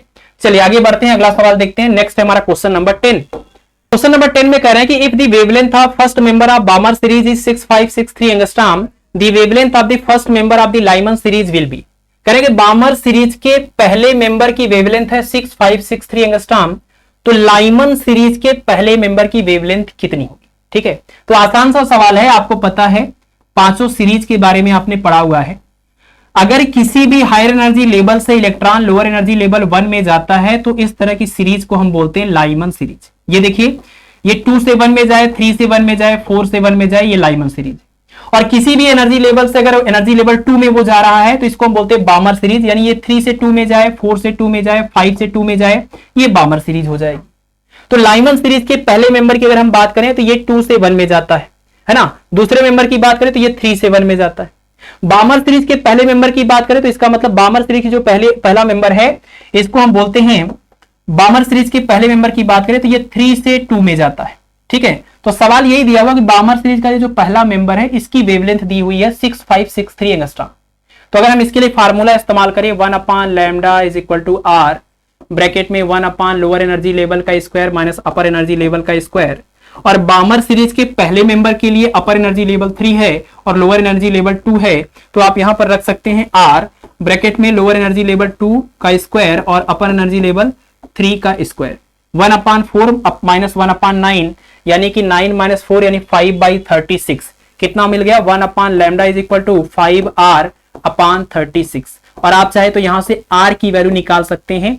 r की वैल्यू कितनी हो जाएगी, ये हो जाएगा 36 और अपान में 5 लैम्डा, और लैम्डा की वैल्यू क्वेश्चन में गिवन है एंगस्ट्रॉम में, तो वो वैल्यू आप यहां पर रख सकते हैं। तो r की वैल्यू मिल जाएगी एंगस्ट्रॉम इनवर्स में, तो 5 इंटू लैम्डा की वैल्यू 6563, ठीक है। ये पूरा एंगस्ट्रॉम इनवर्स में r की वैल्यू आ गई। और ये जो r की वैल्यू आ गई इसको हम रखेंगे दूसरे वाले इक्वेशन में जब हम लाइमन सीरीज के पहले मेंबर की बात करेंगे। तो लाइमन सीरीज के पहले मेंबर की अगर हम बात करें तो लाइमन सीरीज के पहले मेंबर के लिए लोअर एनर्जी लेवल 1 है और हायर एनर्जी लेवल 2 है, तो फार्मूला बन जाएगा 1 upon lambda is equal to R, 1 upon lower energy level 1 square और अपर एनर्जी लेवल 2 का स्क्वायर, 1 माइनस 1 अपान 4 करेंगे तो कितना आ जाएगा 3 अपान में 4, और ये r भी है तो 3r अपान में 4, ठीक है। तो 3r अपान में 4 यहां से आपको मिल जाएगा 3r अपान में 4, और आप चाहे तो यहां से r की वैल्यू निकाल सकते हैं। r की वैल्यू कितनी हो जाएगी, r की वैल्यू हो जाएगी 4 अपान में 3 लैम्डा, और लैम्डा की वैल्यू आप चाहे तो रख दीजिए, सॉरी यहां से आपको लैम्डा की वैल्यू निकालनी है ना, तो r की वैल्यू क्यों निकालेंगे, लैम्डा की वैल्यू चाहिए तो लैम्डा कितना हो जाएगा, लैम्डा इसी का रेसिप्रोकल हो जाएगा, यानी 4 अपान में 3r हो जाएगा। तो 4 अपान में 3 और r की वैल्यू रखिए यहां पर कितनी, ये 36, और अपान में ये वैल्यू जो कि ऊपर चली जाएगी 5 इंटू 6563, और ये अब पूरी वैल्यू जो आएगी वो एंगस्ट्रॉम में, ठीक है। r की वैल्यू यहां पर रखेंगे एंगस्ट्रॉम इनवर्स में, ऊपर जाकर के एंगस्ट्रॉम बन जाएगा। इसको पूरा आप सॉल्व कर लीजिएगा और सॉल्व करने के बाद इसका आंसर आ जाएगा ऑप्शन नंबर डी 1215 एंगस्ट्रॉम, ठीक है ना। आप इसको कैलकुलेट कर लीजिएगा, उसके करीब आंसर आपको मिल जाएगा, ठीक है। चलिए आगे बढ़ते हैं, अगला क्वेश्चन देखते हैं। नेक्स्ट हमारा question number 11, ionisation energy of lithium plus 2 ion is related to that hydrogen atom as. मतलब कि लिथियम प्लस 2 आयन की जो आयनाइजेशन एनर्जी है वो हाइड्रोजन एटम के आयनाइजेशन एनर्जी के रिस्पेक्ट में कितने गुना होती है, मतलब उनका रेशियो क्या होता है।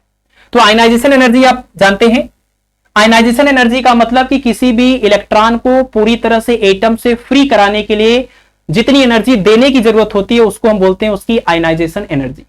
और इसकी जो वैल्यू होती है वो उस इलेक्ट्रॉन की टोटल एनर्जी को पॉजिटिव साइन के साथ लिखने से प्राप्त होती है। जैसे अगर हम आपसे कहें किसी भी हाइड्रोजन लाइक एटम के लिए जो उसके ग्राउंड स्टेट में या उसके जिस भी ऑर्बिट में वो इलेक्ट्रॉन है उसकी टोटल एनर्जी आप बताइए हाइड्रोजन लाइक एटम के लिए, तो फार्मूला होता है माइनस में 13.6 जेड स्क्वायर अपान में एन स्क्वायर इलेक्ट्रॉन वोल्ट। ये किसी भी हाइड्रोजन लाइक एटम की टोटल एनर्जी का एक्सप्रेशन है। ठीक है, अब जैसे हम बात करें लिथियम प्लस 2 की, तो लिथियम प्लस 2 एक हाइड्रोजन लाइक एटम है, तो इसके पास एक इलेक्ट्रॉन होगा और वो इलेक्ट्रॉन ग्राउंड स्टेट में कहां होगा, पहले वाले ऑर्बिट में होगा, यानी n = 1 में होगा। तो अगर हम इसकी टोटल एनर्जी निकालें लिथियम आयन की, तो टोटल एनर्जी इसकी आएगी माइनस 13.6 और इसका एटॉमिक नंबर 3 होता है, तो यहां पर 3 का स्क्वायर और पहले ऑर्बिट में इलेक्ट्रॉन है इसके पास जो एक बचा है यहां पर 1, इतना इलेक्ट्रॉन वोल्ट, यानी ये लिथियम आयन की टोटल एनर्जी है।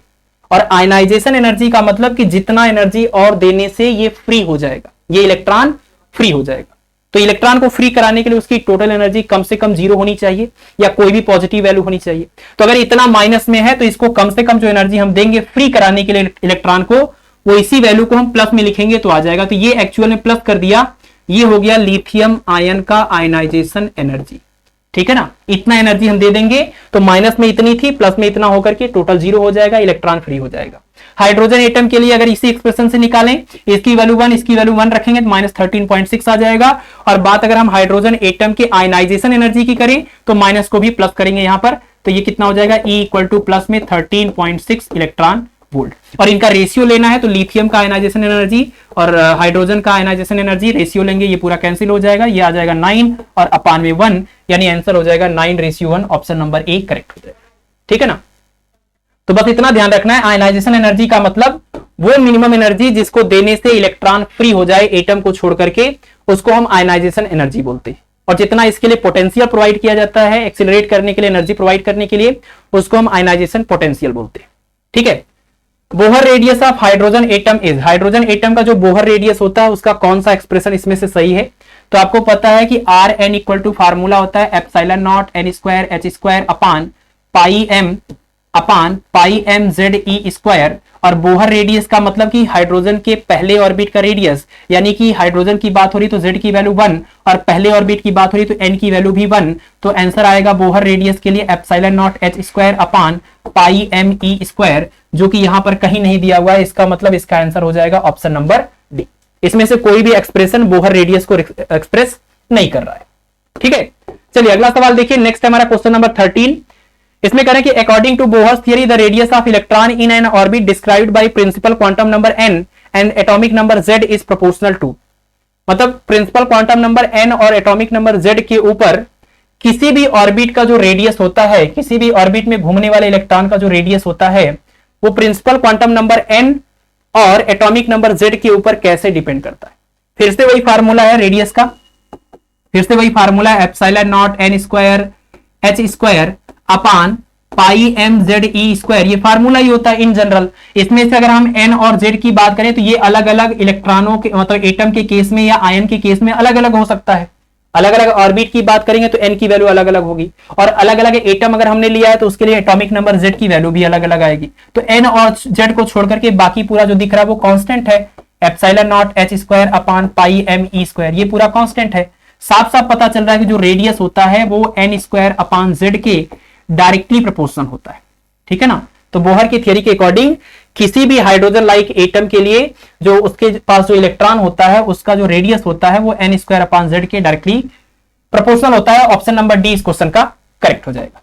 ठीक है, चलिए नेक्स्ट देखिए। नेक्स्ट हमारा क्वेश्चन नंबर 14, इसमें कह रहे हैं in Bohr hydrogen atomic model the electron moves around the nucleus in circular orbit of radius 5 × 10⁻11 metre with a time period of 1.5 × 10⁻16 second. The current in relation to the motion of electron is, ठीक है, कह रहे हैं कि नाभिक के चारों ओर कोई इलेक्ट्रॉन है जो इतने मीटर रेडियस वाले ऑर्बिट में इतने चक्कर में एक चक्कर, मतलब इतने समय में एक चक्कर लगा रहा है, तो उस इलेक्ट्रॉन के घूमने की वजह से जो करंट बनेगा वो कितना होगा।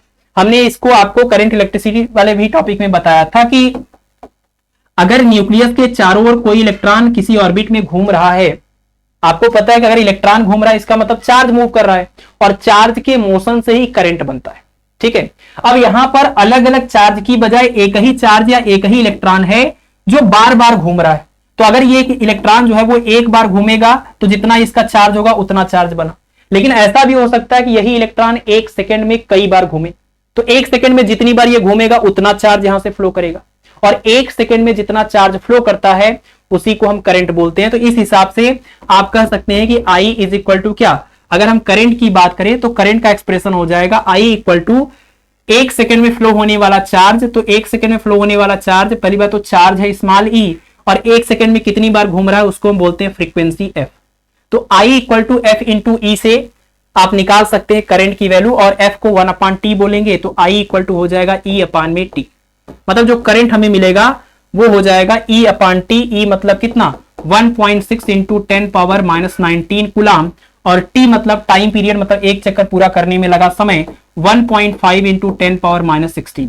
-16 ऊपर जाकर के प्लस हो जाएगा तो -3 बनेगा, और इसको लगभग डिवाइड करेंगे 1 पॉइंट समथिंग आ जाएगा। ठीक है ना, 1.07 करके कुछ आएगा, तो 1.07 यहां से आ जाएगा और 10⁻³ यहां से आ जाएगा, और जो करंट आएगा वो एम्पियर में आ जाएगा। तो आप कह सकते हैं कि 1.07 इंटू 10⁻³ एम्पियर।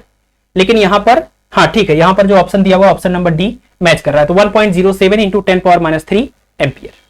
ठीक है, चलिए आगे बढ़ते हैं, अगला क्वेश्चन देखते हैं। नेक्स्ट है क्वेश्चन नंबर 15, और इसमें कह रहे हैं कि बामर series in hydrogen spectrum appears इन, आपने पीछे ही देखा लाइमन सीरीज आपको अल्ट्रावायलेट रीजन में मिलता है, बामर विजिबल में मिलता है, बाकी तीनों इंफ्रारेड में मिलते हैं।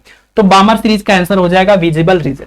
ठीक है ना, और ये सबसे ज्यादा बार पूछा जाता है क्योंकि हमारा पूरा फोकस हमेशा विजिबल लाइट के ऊपर रहता है। तो लाइमन सीरीज अल्ट्रावायलेट रीजन में, बामर सीरीज विजिबल रीजन में, और बाकी तीनों इंफ्रारेड रीजन में। ठीक है ना, बाकी तीनों इंफ्रारेड रीजन में। नेक्स्ट है क्वेश्चन नंबर 16, करें कि energy of hydrogen atom in nth orbit is En, then the energy in the nth orbit of single ionised helium atom is. ठीक है, हाइड्रोजन एटम के nth ऑर्बिट की energy है En, तो single ionised helium atom के nth orbit की energy कितनी होगी En के टर्म में। ठीक है, सबसे पहले हम बात कर लें हाइड्रोजन एटम की। तो हाइड्रोजन एटम के nth ऑर्बिट की एनर्जी अगर निकालनी है, जिसको हम En बोल रहे हैं, फार्मूला हो जाएगा -13.6 Z²/n²। हाइड्रोजन की बात कर रहे हैं और nth ऑर्बिट की बात कर रहे हैं, तो n की जगह पर n, और हाइड्रोजन के लिए z की वैल्यू 1, तो -13.6 और अपान में n², इतना इलेक्ट्रॉन वोल्ट हो जाएगा हाइड्रोजन की एनर्जी का एक्सप्रेशन। अब अगर हम बात करें सिंगल आयनाइज्ड हीलियम एटम, मतलब He+, ये भी हाइड्रोजन लाइक एटम है, तो फार्मूला इसका इसी टाइप का होगा। इसकी एनर्जी को En- बोल रहे हैं, -13.6, और z की वैल्यू यहां पर हीलियम के लिए एटॉमिक नंबर z की वैल्यू 2 होती है, यहां 2 रखेंगे, 2 का स्क्वायर 4, और अपान में यहां पर nth ऑर्बिट है तो n का स्क्वायर। और आप ध्यान से देखें तो -13.6 अपान n² जो है En है, हाइड्रोजन की एनर्जी है, तो -13.6 अपान n² की जगह पर En रखेंगे और साथ में 4 रहेगा, तो 4 टाइम्स En। मतलब हाइड्रोजन की जो एनर्जी आएगी, सॉरी हीलियम की जो एनर्जी आएगी वो हाइड्रोजन की एनर्जी का 4 गुना हो जाएगा। ऑप्शन नंबर सी करेक्ट हो जाएगा। ठीक है ना, तो कुछ नहीं, बहुत सारे लोग ये z वाले टर्म को भूल जाते हैं, उन्होंने हमेशा के लिए याद कर लिया है -13.6 अपान n², इस वजह से वो गलती कर सकते हैं। बाकी अगर आपने ये जनरल फार्मूले को हमेशा याद रखा है, और बात चाहे हाइड्रोजन की हो, हीलियम आयन की हो, लिथियम आयन की हो, बेरिलियम आयन की हो, उन सब के केस में आप इस फार्मूले को यूज कर सकते हैं, लेकिन सबका एटॉमिक नंबर आपको देख करके रखना होगा। ठीक है, अगर आप ये फार्मूला लेकर के चलते हैं तो इस सवाल में कुछ भी नहीं था, इसका आंसर आ जाएगा ऑप्शन नंबर सी। नेक्स्ट देखते हैं क्वेश्चन नंबर 17, इसमें करें कि first model of an atom was given by Niels Bohr, Ernest Rutherford, J Thomson और आइगेन गोल्डस्टीन। ठीक है, तो जो एटॉमिक मॉडल आया है, आपको पता है कि एटॉमिक मॉडल में जो 4 एटॉमिक मॉडल की हम बात करते हैं, हमने आपको बताया उसको याद करने का तरीका है TRBS। जो चारों एटॉमिक मॉडल हम पढ़ते हैं वो चारों एटॉमिक मॉडल का सीक्वेंस आप याद रखिए, TRBS। T का मतलब यहां पर है थॉमसन मॉडल या थॉमसन मॉडल जिसको हम बोलते हैं। आर का मतलब कि रदरफोर्ड ने अल्फा पार्टिकल स्कैटरिंग के बाद जो मॉडल दिया जिसको हम रदरफोर्ड मॉडल बोलते हैं।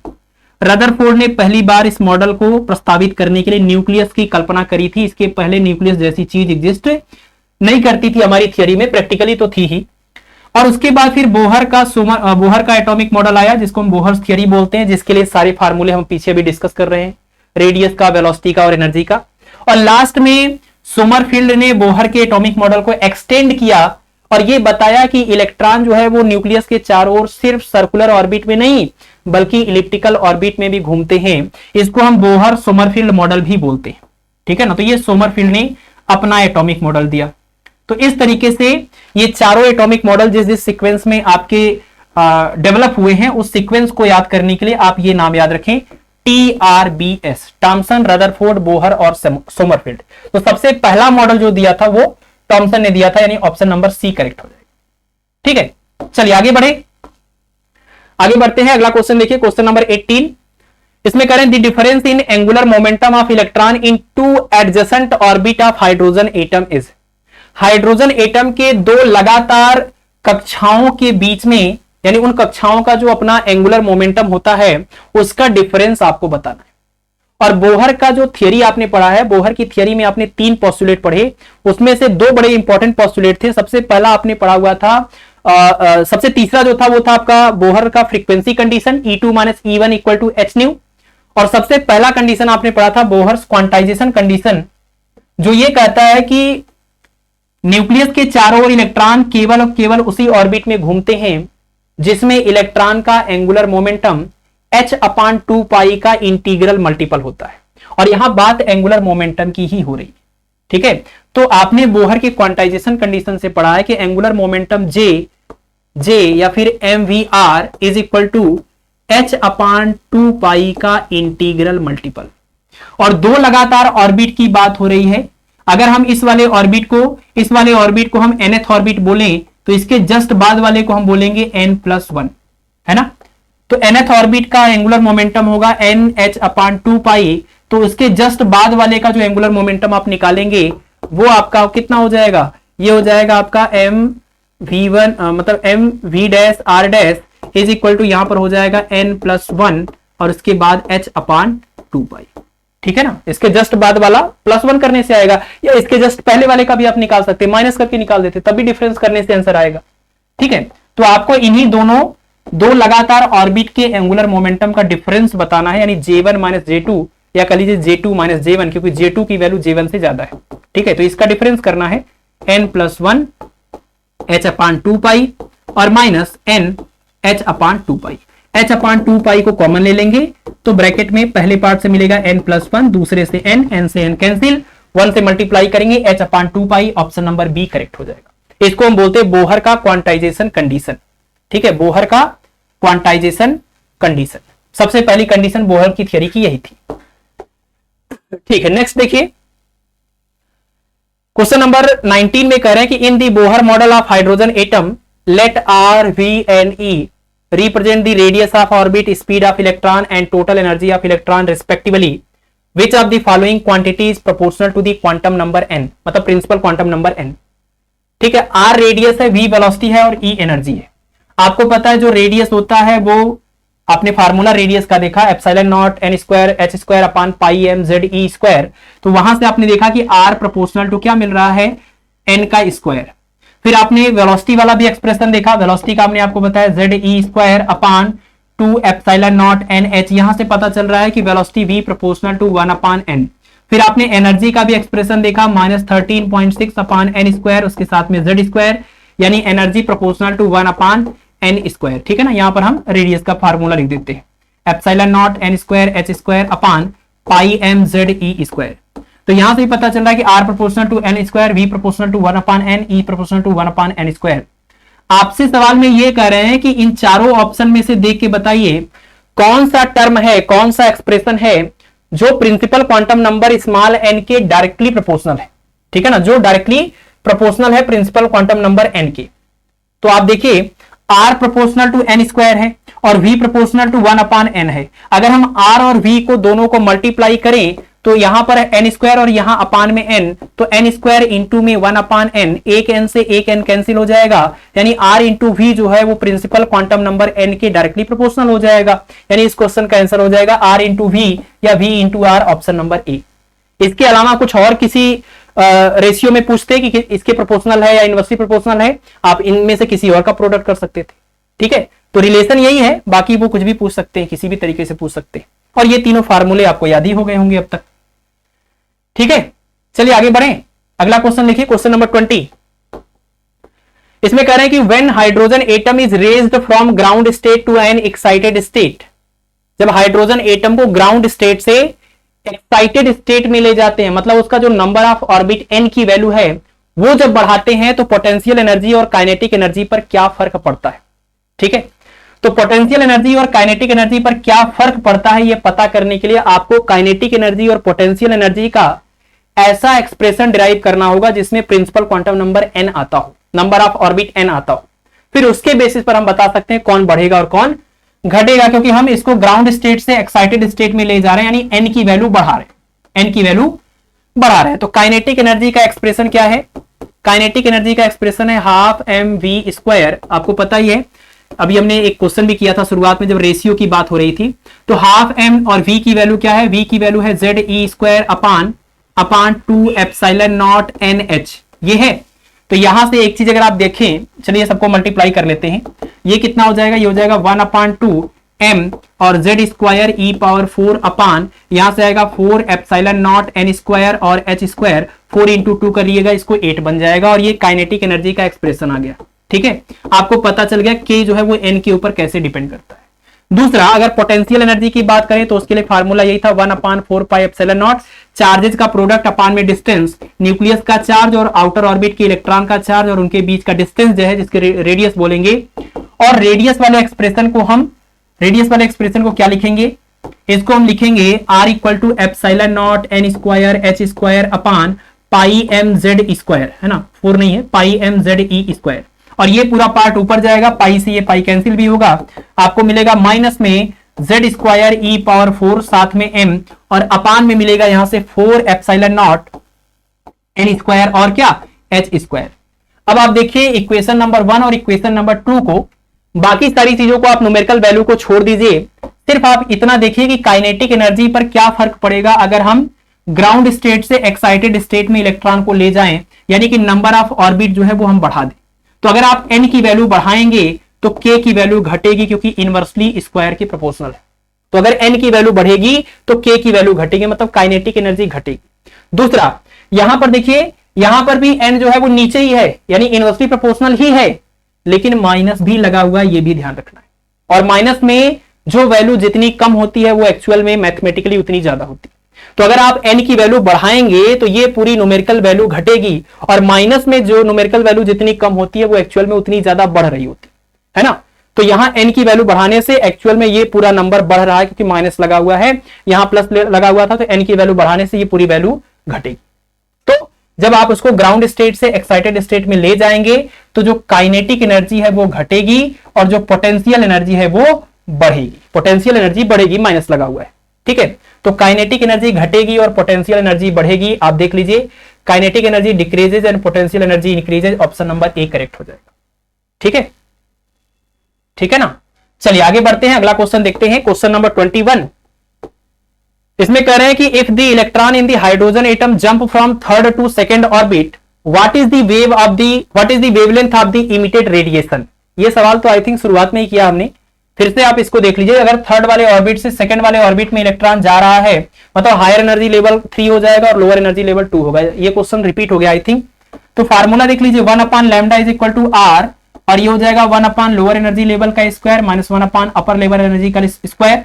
और यहां पर आप वैल्यू रख दीजिए, थर्ड से 2 में जा रहा है, मतलब अपर एनर्जी लेवल 3 है और लोअर वाला 2 है, तो 1 अपान 2 का स्क्वायर माइनस में 1 अपान 3 का स्क्वायर, यानी ये हो जाएगा आपका 1 अपान 4 माइनस में 1 अपान 9। सॉल्व करेंगे तो 5 अपान 36 आ जाएगा, यानी 5r अपान 36, ये 1 अपान लैम्डा की वैल्यू होगी, तो लैम्डा इसी का उल्टा हो जाएगा 36 अपान 5r, option number A correct हो जाएगा। ठीक है, चलिए आगे देखते हैं, अगला क्वेश्चन नंबर 22। इसमें कह रहे हैं कि Bohr's model can explain, Bohr model किसको एक्सप्लेन कर सकता है? The spectrum of hydrogen atom only, spectrum of atom और ion containing one electron only, है ना। और इसमें करें the spectrum of hydrogen molecule and the solar spectrum, the solar spectrum. आपको पता है कि जो बोहर का एटॉमिक मॉडल है या बोहर की थियरी है वो सिर्फ और सिर्फ हाइड्रोजन लाइक एटम या आयन के लिए लागू होता है। मतलब जिसके पास सिर्फ एक इलेक्ट्रॉन होता है उसके लिए ही बोहर की थियरी लागू होती है। मेनी इलेक्ट्रॉन वाले एटम या सिस्टम के लिए बोहर की थियरी लागू नहीं होती। तो चाहे वो हाइड्रोजन एटम हो, चाहे वो हाइड्रोजन लाइक एटम हो या आयन हो, उन सबको एक्सप्लेन कर सकते हैं बोहर की थियरी से। तो ऑप्शन नंबर बी करेक्ट हो जाएगा, स्पेक्ट्रम ऑफ एटम और ion containing one electron only, यानी कि हाइड्रोजन लाइक एटम। इसका मतलब हाइड्रोजन लाइक एटम। ठीक है, चलिए अगला क्वेश्चन देखें। क्वेश्चन नंबर 23 में कह रहे हैं कि the speed of an electron in the orbit of hydrogen atom in the ground state is. Hydrogen atom में ग्राउंड स्टेट का मतलब पहले वाले ऑर्बिट में इलेक्ट्रॉन की जो स्पीड होती है वो लाइट की स्पीड के कंपैरिजन में कितनी होती है। ठीक है, आपको फार्मूला पता है Vn इज इक्वल टू ये है ZE² upon 2 epsilon not NH, है ना। अगर हम n की वैल्यू 1 रखें, z की वैल्यू 1 रखें, मतलब हाइड्रोजन एटम के लिए पहले ऑर्बिट के लिए बात करें तो यहां से सॉल्व करने पर हमें हाइड्रोजन एटम के पहले ऑर्बिट में इलेक्ट्रॉन की स्पीड मिल जाएगी। ठीक है, और जो भी स्पीड मिलेगी अगर हम इसको लाइट की स्पीड c से कंपेयर करें, मतलब c से इसको अगर हम जो भी न्यूमेरिकल वैल्यू आएगी उसको लाइट की स्पीड c से डिवाइड करें, कितना 3 × 10⁸ से, तो यहां से डिवाइड करने के बाद जो रिजल्ट आता है वो एक खास नंबर 137 आता है। तो आप कह सकते हैं कि V1 मतलब पहले वाले ऑर्बिट में इलेक्ट्रॉन की स्पीड और अपान में c इज इक्वल टू 1/137, तो आपको मिल जाएगा V1 is equal to c/137। और ध्यान रखिएगा ये जो V1/c करने पर आता है इसको हम अल्फा से रिप्रेजेंट करते हैं और इसको हम बोलते हैं फाइन स्ट्रक्चर कांस्टेंट। इसका नाम है फाइन स्ट्रक्चर कांस्टेंट। ठीक है, तो इसको आपको ध्यान रखना है। और यहां से ये पूरा जब कैलकुलेट करते हैं पहले ऑर्बिट के लिए V1 की वैल्यू, ये सारी वैल्यूज को रख करके, तो ये कुछ ऐसे 2.19 × 10⁶ मीटर पर सेकंड के आसपास ये इलेक्ट्रॉन की स्पीड आ जाती है, जो कि इस हाइड्रोजन एटम में किसी भी ऑर्बिट के लिए सबसे ज्यादा स्पीड है। मतलब इलेक्ट्रॉन सबसे ज्यादा तेजी से पहले ऑर्बिट में घूमता है और उसकी वैल्यू होती है लगभग 2.19, जिसको 2.2 भी बोलते हैं, × 10⁶। और जब इसको डिवाइड करते हैं लाइट की स्पीड c से तो ये हो जाता है 1/ लगभग 150 गुना या 1/137। तो इस खास नंबर को ये जो आता है 1/137 या ये रेशियो, इसको हम फाइन स्ट्रक्चर कांस्टेंट बोलते हैं। तो V1 की वैल्यू निकालनी थी c के टर्म में, तो ये हो जाएगा c/137, option number D correct हो जाएगा। ठीक है, तो आपके लिए ये फार्मूला, उसके बाद ये रेशियो, और ये अगर न्यूमेरिकल वैल्यू याद हो जाए तो और अच्छी बात है, और ये रेशियो का जो नाम है वो याद रखना है। ठीक है, चलिए 5 क्वेश्चन और है, जल्दी से कवर करते हैं। क्वेश्चन नंबर 24 में कह रहे हैं कि which one of the following set of quantum number of an electron in an atom is not permissible. किसी भी एटम में किसी भी इलेक्ट्रॉन के लिए चारों क्वांटम नंबर का नाम दिया हुआ है, principal quantum number, orbital quantum number, magnetic quantum number और स्पिन क्वांटम नंबर। इन चारों सेट में से कौन सा सेट पॉसिबल नहीं। ठीक है, तो पहले तो हम आपको क्वांटम नंबर के बारे में थोड़ा सा बता दें। क्वांटम नंबर में जो आपका प्रिंसिपल क्वांटम नंबर है, ये सब वेक्टर एटम मॉडल के अंतर्गत पढ़ाया गया था। प्रिंसिपल क्वांटम नंबर जिसको हम n से रिप्रेजेंट करते हैं, जो कि ऑर्बिट या सेल के बारे में आपको इंफॉर्मेशन देता है, या कह लीजिए किसी भी एटम के साइज को आपको एक्सप्लेन करता है। n की वैल्यू जितनी ज्यादा उसका साइज उतना ज्यादा हो जाएगा, ऑर्बिट का या एटम का। तो प्रिंसिपल क्वांटम नंबर n होता है, ये सेल के बारे में आपको बताता है, या एनर्जी भी आप इससे कैलकुलेट कर सकते हैं, En = -13.6/n²। तो आपको इससे सेल की इंफॉर्मेशन मिल जाएगी, इलेक्ट्रॉन की एनर्जी की इंफॉर्मेशन मिल जाएगी। दूसरा जिसको हम ऑर्बिटल क्वांटम नंबर बोल रहे हैं, ऑर्बिटल क्वांटम नंबर को हम L से रिप्रेजेंट करते हैं, और ये आपको सबसेल के बारे में बताता है कि इलेक्ट्रॉन कौन से वाले सबसेल में है, S में है कि P में है कि D में है कि F में है। ठीक है, सबसेल के बारे में। और तीसरा जिसको हम मैग्नेटिक क्वांटम नंबर बोलते हैं, वो आपको बताता है कि एक्सटर्नल मैग्नेटिक फील्ड B के अंदर कोई भी इलेक्ट्रॉन न्यूक्लियस के चारों ओर किस ओरिएंटेशन से घूम रहा है, यानी कि orientation of plane of electron, है ना। इलेक्ट्रॉन के ओरिएंटेशन का जो प्लेन होता है उसके बारे में आपको बताता है मैग्नेटिक क्वांटम नंबर। तो आप इसको कह सकते हैं orientation of plane, orientation of plane of electron about the nucleus. तो इसके बारे में इंफॉर्मेशन आपको मिलेगा मैग्नेटिक क्वांटम नंबर से। और लास्ट है आपका स्पिन क्वांटम नंबर, जिसको हम एस से रिप्रेजेंट करेंगे। और ये स्पिन क्वांटम नंबर आपको बताता है कि जो इलेक्ट्रॉन है वो क्लॉकवाइज घूम रहा है कि एंटी क्लॉकवाइज घूम रहा है। ठीक है ना, इलेक्ट्रॉन क्लॉकवाइज घूम रहा है कि एंटी क्लॉकवाइज घूम रहा है, इसके बारे में इंफॉर्मेशन आपको मिलती है लास्ट वाले quantum number, spin quantum number से। ठीक है, देखिए आपके जो शुरू के 3 क्वांटम नंबर है ये श्रोडिंगर के इक्वेशन को सॉल्व करने से मिलते हैं, मतलब इन तीनों की इंफॉर्मेशन आपको श्रोडिंगर के इक्वेशन से मिल जाएगी। लेकिन जो चौथा वाला क्वांटम नंबर है स्पिन क्वांटम नंबर, ये स्पेक्ट्रोस्कोपी मेजरमेंट से कैलकुलेट होता है ना। ये मतलब इसके बारे में इंफॉर्मेशन जो मिली है वो स्पेक्ट्रोस्कोपी मेजरमेंट से मिली हुई है, लेकिन बाकी के 3 आपको श्रोडिंगर के इक्वेशन से डिराइव किए हुए। ठीक है, ये आपको ध्यान रखना है। पहली बात, ये तीनों श्रोडिंगर के इक्वेशन से और ये स्पेक्ट्रोस्कोपी मेजरमेंट या ऑब्जर्वेशन से। ये आपको सेल के बारे में, एनर्जी के बारे में बताएगा या साइज के बारे में बताएगा। ठीक है, एटम के साइज के बारे में। ये आपको सबसेल के बारे में बताएगा, सबसेल का मतलब जो SPDF होता है उसके बारे में बताएगा। ये आपको इलेक्ट्रॉन के ओरिएंटेशन के बारे में बताएगा, उसके प्लेन का ओरिएंटेशन क्या है, किस एंगल पर रोटेट हो रहा है। और ये आपको बताएगा कि इलेक्ट्रॉन क्लॉकवाइज घूम रहा है कि एंटी क्लॉकवाइज घूम रहा है। ठीक है, अब हम इनके वैल्यूज की बात कर लें। प्रिंसिपल क्वांटम नंबर n तो आपको पता है कि जो नंबर ऑफ ऑर्बिट को रिप्रेजेंट करता है। जो आपका ऑर्बिटल क्वांटम नंबर L है वो प्रिंसिपल क्वांटम नंबर n के ऊपर ऐसे डिपेंड करता है 0 से लेकर n-1 तक, है ना। जो L की वैल्यू होती है वो 0 से लेकर n-1 तक होती है। तो अगर n की वैल्यू 2 है तो L की वैल्यू आएगी 0 से n-1 तक, यानी 0 से 1 तक। 0 और 1 दोनों हो जाएगी L की वैल्यू। और ध्यान रखें कि L की वैल्यू जब 0 होती है तो इसका मतलब S सबसेल, 1 है तो P, 2 है तो D और 3 है तो F। ये चीज आपको ध्यान रखना, ये L की वैल्यू हो गई अलग अलग सबसेल के लिए। ml की बात करें तो ml की जो वैल्यू होती है वो -L से लेकर +L तक होती है, इंक्लूडिंग 0। ध्यान रखिएगा, इंक्लूडिंग 0। तो 0 से लेकर -L तक जाएंगे तो L वैल्यूज, 0 से लेकर +L तक जाएंगे तो L वैल्यूज, और खुद 0 को भी ऐड करना है तो L और L मिलाकर 2L और 0 को मिलाकर के टोटल 2L + 1 वैल्यूज होती है। इसकी टोटल कितनी वैल्यूज आएंगी ml की? 2L + 1 वैल्यूज आएंगी। और कौन कौन सी वैल्यू आएगी? तो -L + 1 -L + 2 -L + 3 ऐसे कर करके 0, फिर 0 + 1 यानी कि 1, फिर 2, फिर 3 ऐसे करके L तक जाएगी।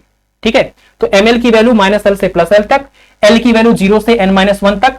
L की वैल्यू के बेसिस पर SPDF डिसाइड हो जाएगा, इससे आपका नंबर ऑफ ऑर्बिट डिसाइड हो जाएगा। S की बात करें, ये स्पिन क्वांटम नंबर, तो क्लॉकवाइज के रोटेशन के केस में S की वैल्यू +1/2 और एंटी क्लॉकवाइज वाले में -1/2, यहां पर -1/2। ठीक है, बस सिर्फ और सिर्फ आप क्वांटम नंबर के बारे में इतनी बातें ध्यान रखें, आगे के सारे सवाल आपके सॉल्व हो जाएंगे। इस क्वेश्चन में करें कौन सा सेट पॉसिबल नहीं है, तो देखिए ये वाला सेट पॉसिबल नहीं है। क्यों नहीं पॉसिबल है? क्योंकि कह रहे हैं n की वैल्यू 3 है। ठीक है, तो n की वैल्यू 3 ले लीजिए। लेकिन अगर n की वैल्यू 3 है तो L की क्या क्या वैल्यूज हो सकती हैं? L की वैल्यू हो सकती है 0 से लेकर n-1 तक। तो अगर n की वैल्यू 3 आपने लिया तो L की वैल्यू होगी 0 से लेकर के n-1 यानी 3-1 तक, यानी 0 होना चाहिए, 1 होना चाहिए और 3-1 करेंगे 2 होना चाहिए। तो अगर n की वैल्यू 3 है तो L की वैल्यू सबसे ज्यादा वैल्यू 2 आएगी। 3 कभी पॉसिबल नहीं है, यहां L की जगह पर 3 लिखा हुआ है, यानी यही आंसर हो जाएगा, यही अलाउड नहीं। बाकी सब पॉसिबल है लेकिन ये कभी पॉसिबल नहीं। ठीक है, इसलिए इस क्वेश्चन का आंसर हो जाएगा ऑप्शन नंबर सी। इसको आप चाहे स्क्रीनशॉट ले लीजिए या नोट कर लीजिए। आगे बढ़िए, अगला क्वेश्चन देखते हैं, question number 25। According to Bohr's theory the radius of electron in an orbit described the principal quantum number n and atomic number z is proportional to. तो ये क्वेश्चन तो अभी पीछे सॉल्व किया था कि जो रेडियस है वो एटॉमिक नंबर और प्रिंसिपल क्वांटम नंबर पर कैसे डिपेंड करता है, तो लास्ट वाला ऑप्शन करेक्ट हो जाएगा, n² के डायरेक्टली प्रोपोर्शनल होता है। ठीक है, कह रहे हैं कि दी total angular momentum of an electron is, मतलब एक इलेक्ट्रॉन का टोटल एंगुलर मोमेंटम का जो एक्सप्रेशन है वो इन चारों में से कौन सा करेक्ट है। ठीक है, देखिए आपने पढ़ा हुआ है वेक्टर एटम मॉडल के बारे में, और वेक्टर एटम मॉडल में आपने ये पढ़ा हुआ है कि न्यूक्लियस के चारों ओर घूमने वाला जो इलेक्ट्रॉन है वो 2 तरह का मोशन करता है, एक ऑर्बिटल मोशन और एक अपने एक्सिस पर स्पिन मोशन। तो ऑर्बिटल मोशन की वजह से उसके पास होता है ऑर्बिटल एंगुलर मोमेंटम, और स्पिन मोशन की वजह से उसके पास होता है स्पिन एंगुलर मोमेंटम, और दोनों का वेक्टर सम करते हैं तो आता है total angular momentum. Total angular momentum जिसको हम जे से एक्सप्रेस करेंगे। तो ये आपने मेन जो बेसिस है वेक्टर एटम मॉडल का वो यही है कि इलेक्ट्रॉन का जो टोटल एंगुलर मोमेंटम होता है वो ऑर्बिटल और स्पिन एंगुलर मोमेंटम के सम के इक्वल होता है ना, वेक्टर के फॉर्म में। तो ये ऑर्बिटल एंगुलर मोमेंटम है, ये स्पिन एंगुलर मोमेंटम है, और ये टोटल एंगुलर मोमेंटम है। और अगर हम इनको क्वांटम नंबर के टर्म में लिखें तो क्या लिखते हैं, जो ऑर्बिटल आपका है ये ऑर्बिटल एंगुलर मोमेंटम, उसके मैग्नीट्यूड की अगर हम बात करें तो इसका मैग्नीट्यूड होता है √L+1 और इसके बाहर होता है h कट। जो आपका स्पिन एंगुलर मोमेंटम है इसके मैग्नीट्यूड की बात करें तो ये होता है √ आपका S+1 और स्क्वायर रूट के बाहर होता है क्या, h कट। और इसी तरह से अगर हम टोटल एंगुलर मोमेंटम के मैग्नीट्यूड की बात करें तो इसका एक्सप्रेशन होता है √ यहां पर J+1 और उसके बाहर h कट। ठीक है, तो ये आपके एंगुलर मोमेंटम के मैग्नीट्यूड हैं। यहां जो L है वो क्या है, इस L को हम बोलेंगे ऑर्बिटल क्वांटम नंबर। यहां जो S है उसको हम बोलेंगे क्या, इसको हम बोलेंगे स्पिन क्वांटम नंबर। और यहां जो J है उसको क्या बोलेंगे, इसको बोलेंगे टोटल क्वांटम नंबर, या इसको इनर क्वांटम नंबर भी बोलते हैं। तो क्वांटम नंबर के टर्म में एंगुलर मोमेंटम का मैग्नीट्यूड लिखने का ये तरीका होता है, और ये आपने पढ़ा हुआ है वेक्टर एटम मॉडल के अंतर्गत। तो यहां पर कह रहे थे कि टोटल एंगुलर मोमेंटम जो इलेक्ट्रॉन का होता है उसका कौन सा एक्सप्रेशन है, तो ये देख लीजिए √J+1 और उसके बाहर h कट। और h कट का मतलब क्या है, h/2π है ना, h/2π। तो ऑप्शन नंबर सी जो है वो करेक्ट हो जाएगा। बाकियों में भी ऐसा दिया था लेकिन उसको भी उन्होंने अंदर कर दिया था तो इसलिए वो गलत हो गया। ठीक है, और ये आपका ऑर्बिटल एंगुलर मोमेंटम का मैग्नीट्यूड है और ये स्पिन एंगुलर मोमेंटम का मैग्नीट्यूड है। यहां टोटल पूछा हुआ था, ऑप्शन नंबर सी करेक्ट हो जाएगा। डी किसी के लिए एक्सप्रेशन नहीं होता है, डी एक्सप्रेशन पॉसिबल नहीं है। तो क्वेश्चन नंबर 27 में करेंगे 1 Bohr magneton is equal to, मतलब कि 1 बोर मैग्नेटॉन की वैल्यू इसमें से कौन सी करेक्ट है। ठीक है, सबसे पहले तो आप ये समझिए कि जो बोर मैग्नेटॉन होता है वो आया कहां से और ये क्या चीज है, किस क्वांटिटी की यूनिट है। आपने पढ़ा हुआ है कि न्यूक्लियस के चारों ओर जब कोई इलेक्ट्रॉन ऐसे घूमता है या रिवॉल्व करता है तो वो एक एक्चुअल में करंट लूप बनाता है, और हर एक करंट लूप एक मैग्नेटिक डाइपोल होता है, और हर मैग्नेटिक डाइपोल का मैग्नेटिक डाइपोल मोमेंट होता है। आपने पढ़ा है करंट लूप का magnetic dipole moment, bar magnet का डाइपोल मोमेंट, है ना, सब कुछ आपने पढ़ा हुआ है। इलेक्ट्रॉन के लिए मतलब ये इलेक्ट्रॉन जो घूम रहा है इसका magnetic dipole moment. Bar magnet के लिए आपने क्या पढ़ा था, magnetic dipole moment equal to pole strength into length of magnet. ये बार मैग्नेट का मैग्नेटिक डाइपोल मोमेंट है। न्यूक्लियस के चारों ओर घूमने वाले इलेक्ट्रॉन का अगर मैग्नेटिक डाइपोल मोमेंट देखें, इसको हम म्यू से एक्सप्रेस करते थे और इसका फार्मूला होता था EV/2। और इसके अलावा अगर हम बात करें किसी करंट लूप के मैग्नेटिक डाइपोल मोमेंट की तो उसको हम M से रिप्रेजेंट करते थे, M=NIA, है ना। ये सब के सब मैग्नेटिक डाइपोल मोमेंट है, और मैग्नेटिक डाइपोल मोमेंट डिफाइन होता है मैग्नेटिक डाइपोल के लिए। तो एक आपका बार मैग्नेट हो, चाहे एक करंट लूप हो, चाहे न्यूक्लियस के चारों ओर घूमने वाला इलेक्ट्रॉन हो, ये सब के सब मैग्नेटिक डाइपोल के एग्जांपल हैं, और इन सब का अपना मैग्नेटिक डाइपोल मोमेंट होता है। ठीक है, तो न्यूक्लियस के चारों ओर घूमने वाला जो इलेक्ट्रॉन है वो भी एक करंट लूप के इक्विवेलेंट होता है, तो इसका भी अपना एक मैग्नेटिक डाइपोल मोमेंट है जिसको हम मैग्नेटिक मोमेंट बोलते हैं। इसका एक्सप्रेशन होता है EV/r, जहां पर V क्या है, इस इलेक्ट्रॉन की स्पीड, और R है इसके ऑर्बिट का रेडियस, और E है इसका चार्ज। ठीक है, तो ये जो इलेक्ट्रॉन न्यूक्लियस के चारों ओर घूम रहा है और इसका ये जो आपने मैग्नेटिक डाइपोल मोमेंट का एक्सप्रेशन निकाला हुआ है, ये मैग्नेटिक डाइपोल मोमेंट का एक्सप्रेशन निकालने पर, और इसको जब हम इसके जब ऑर्बिटल एंगुलर मोमेंटम से डिवाइड करते हैं, म्यू को L से डिवाइड करते हैं, तो हमें मिलता है E/2me। ठीक है, इस इलेक्ट्रॉन के मैग्नेटिक डाइपोल मोमेंट को जब हम इस इलेक्ट्रॉन के इस ऑर्बिट में जो ऑर्बिटल एंगुलर मोमेंटम है L = mvr, उससे जब हम डिवाइड करते हैं तो हमें मिलता है E/2me। भाई म्यू की वैल्यू आप देख लीजिए, म्यू की वैल्यू क्या है, म्यू की वैल्यू है EV/2, और L की वैल्यू क्या होगी, आपने बोहर का क्वांटाइजेशन कंडीशन पढ़ा, mvr। दोनों को डिवाइड करिए, क्या होगा, यहां से क्या होगा, Vr से Vr कैंसिल होगा, तो E/2 और m/1, तो ये मिल जाएगा आपको E/2m। बात इलेक्ट्रॉन की हो रही है तो मास इलेक्ट्रॉन का ही होगा, तो μL/L आता है। और इस μL/L को या μ/L को हम बोलते हैं जाइरो मैग्नेटिक रेशियो, है ना, इसका नाम है जाइरोमैग्नेटिक रेशियो। और इस जाइरोमैग्नेटिक रेशियो वाले एक्सप्रेशन से आप एक चीज देखिए, अगर हम यहां से लिखें म्यू इक्वल टू, तो ई अपान में 2me आ जाएगा और इनटू में l आ जाएगा। और बोहर के क्वांटाइजेशन कंडीशन से l इक्वल टू mvr होता है और l इक्वल टू nh अपान 2 भी होता है। यही तो बताया था कि इलेक्ट्रॉन केवल उस ऑर्बिट में घूमता है जिसमें उसका एंगुलर मोमेंटम h अपान 2 का इंटीग्रल मल्टीपल होता है। तो हम l इक्वल टू mvr की जगह पर nh अपान 2 रख दें तो हमें मिलेगा म्यू इक्वल टू ई अपान में 2me और l की जगह पर मिलेगा nh अपान क्या 2 है ना।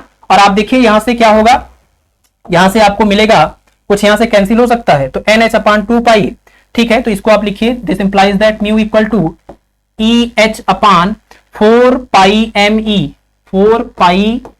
me और उसके बाहर यहां पर n। ठीक है, ये जो एक्सप्रेशन हमने निकाला वो न्यूक्लियस के चारों ओर घूमने वाले इलेक्ट्रॉन का मैग्नेटिक डाइपोल मोमेंट है प्रिंसिपल क्वांटम नंबर के टर्म में।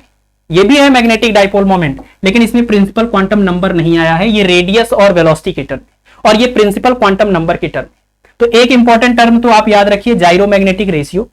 दूसरा ये कि magnetic dipole moment principal quantum number के डायरेक्टली प्रोपोर्शनल होता है, म्यू प्रोपोर्शनल टू n। एक इंपॉर्टेंट रिजल्ट ये आ गया। और तीसरा ये आप यहां पर देखिए कि अगर हम n की वैल्यू 1 रख दें, तो जो मैग्नेटिक डाइपोल मोमेंट आएगा वो आएगा ई एच अपान 4 me। और इसको सॉल्व करते हैं तो आता है 9.28 या 27 into 10 power minus 24 ampere metre square. और ये जो वैल्यू आई है इसी को हम बोर मैग्नेटॉन बोलते हैं। बोर मैग्नेटॉन क्या है? बोर मैग्नेटॉन इलेक्ट्रॉन का मैग्नेटिक डाइपोल मोमेंट है। कहां पर? पहले वाले ऑर्बिट में। न्यूक्लियस के चारों ओर पहले ऑर्बिट में घूमने वाले इलेक्ट्रॉन का मैग्नेटिक डाइपोल मोमेंट, क्योंकि n की वैल्यू 1 रखा ना, तो पहले ऑर्बिट में घूमने वाले इलेक्ट्रॉन का मैग्नेटिक डाइपोल मोमेंट ही बोर मैग्नेटॉन होता है। एक्सप्रेशन में लिखते हैं ई एच अपान 4 me और सबकी वैल्यू यहां पर रख के सॉल्व करेंगे तो 9.27 या 28 into 10 power minus 24 ampere metre square आएगा। ठीक है ना। इसको आप चाहे तो सेंटीमीटर में भी कन्वर्ट कर सकते हैं। तो यहां पर 10 power minus 24 ampere metre square, यानी ऑप्शन नंबर जो ए है वो करेक्ट हो जाएगा। ठीक है ना, ऑप्शन नंबर ए करेक्ट हो जाएगा। 9.28 into 10 power minus 24 ampere metre square. इसमें भी वही दिया था लेकिन अपान था और इसमें सेंटीमीटर था, इसलिए गलत हो गया। ठीक है, तो ये पूरी कहानी है इस सवाल की। बहुत सारी चीजें यहां पर आपको सीखने को मिली है, सबको याद रखिए। करंट लूप का ये मैग्नेटिक डाइपोल मोमेंट और इलेक्ट्रॉन के लिए ये, और प्रिंसिपल क्वांटम नंबर के टर्म में ये फार्मूला, ये जाइरोमैग्नेटिक रेशियो, और अगर n की वैल्यू 1 रख दिया तो जो आया उसको बोलेंगे बोर मैग्नेटॉन। ठीक है, चलिए आगे बढ़ते हैं और आज की इस क्लास का सबसे लास्ट क्वेश्चन देखते हैं, क्वेश्चन नंबर 28। और ये आसानी है, इसमें करें कि if ml can have 11 different values then l is equal to. अगर मैग्नेटिक क्वांटम नंबर ml के 11 वैल्यूज पॉसिबल हैं तो l की वैल्यू क्या है? हमने आपको बताया कि जो ml की वैल्यू होती है वो कहां से कहां तक, माइनस एल से प्लस एल तक। ये कितनी यहां से टोटल वैल्यूज मिलेंगी? 2l + 1 वैल्यूज मिलेंगी ml की। ठीक है, तो सवाल में यही करें कि अगर ml की 11 वैल्यूज पॉसिबल हैं, यानी आप कह सकते हैं ml इक्वल टू 11, तो ml की 11 वैल्यूज पॉसिबल है, यानी कि 2l + 1 की वैल्यू 11 हो गई, है ना। ml की जो वैल्यूज होती हैं 2l + 1 वैल्यूज होती हैं, तो 2l + 1 इक्वल टू 11, तो 2l इक्वल टू 10, तो l इक्वल टू 5, यानी l की वैल्यू 5 रही होगी। इसीलिए ml की डिफरेंट 11 वैल्यूज आएंगी। कहां से कहां तक? -5 से +5 तक, यानी -5, -4, -3, -2, -1, 0, 1, 2, 3 और 4 और उसके बाद 5। तो ये टोटल 11 वैल्यूज ml की पॉसिबल होंगी अगर l की वैल्यू 5 होगी तब, यानी ऑप्शन नंबर सी करेक्ट हो जाएगा। ठीक है, तो बस इसी के साथ आज की इस क्लास को समाप्त करते हैं। और आपका जो मॉडर्न फिजिक्स का ये सेकंड लेक्चर था, इसमें हमने एटॉमिक स्ट्रक्चर वाले पार्ट को पूरी तरीके से कंप्लीट कर लिया है। अब जितने भी आपके मॉडर्न फिजिक्स के टॉपिक बचे हुए हैं टीजीटी और पीजीटी के, उनको हम नेक्स्ट लेक्चर यानी लेक्चर नंबर 48 में कवर कर लेंगे। ठीक है ना, और इसके बाद आपका यूनिट नंबर 6 भी कंप्लीट हो जाएगा। ठीक है, चलिए तो आज के लिए इतना ही, बाकी आप लोग पढ़ाई करते रहें और अपना ख्याल रखें। Thank you.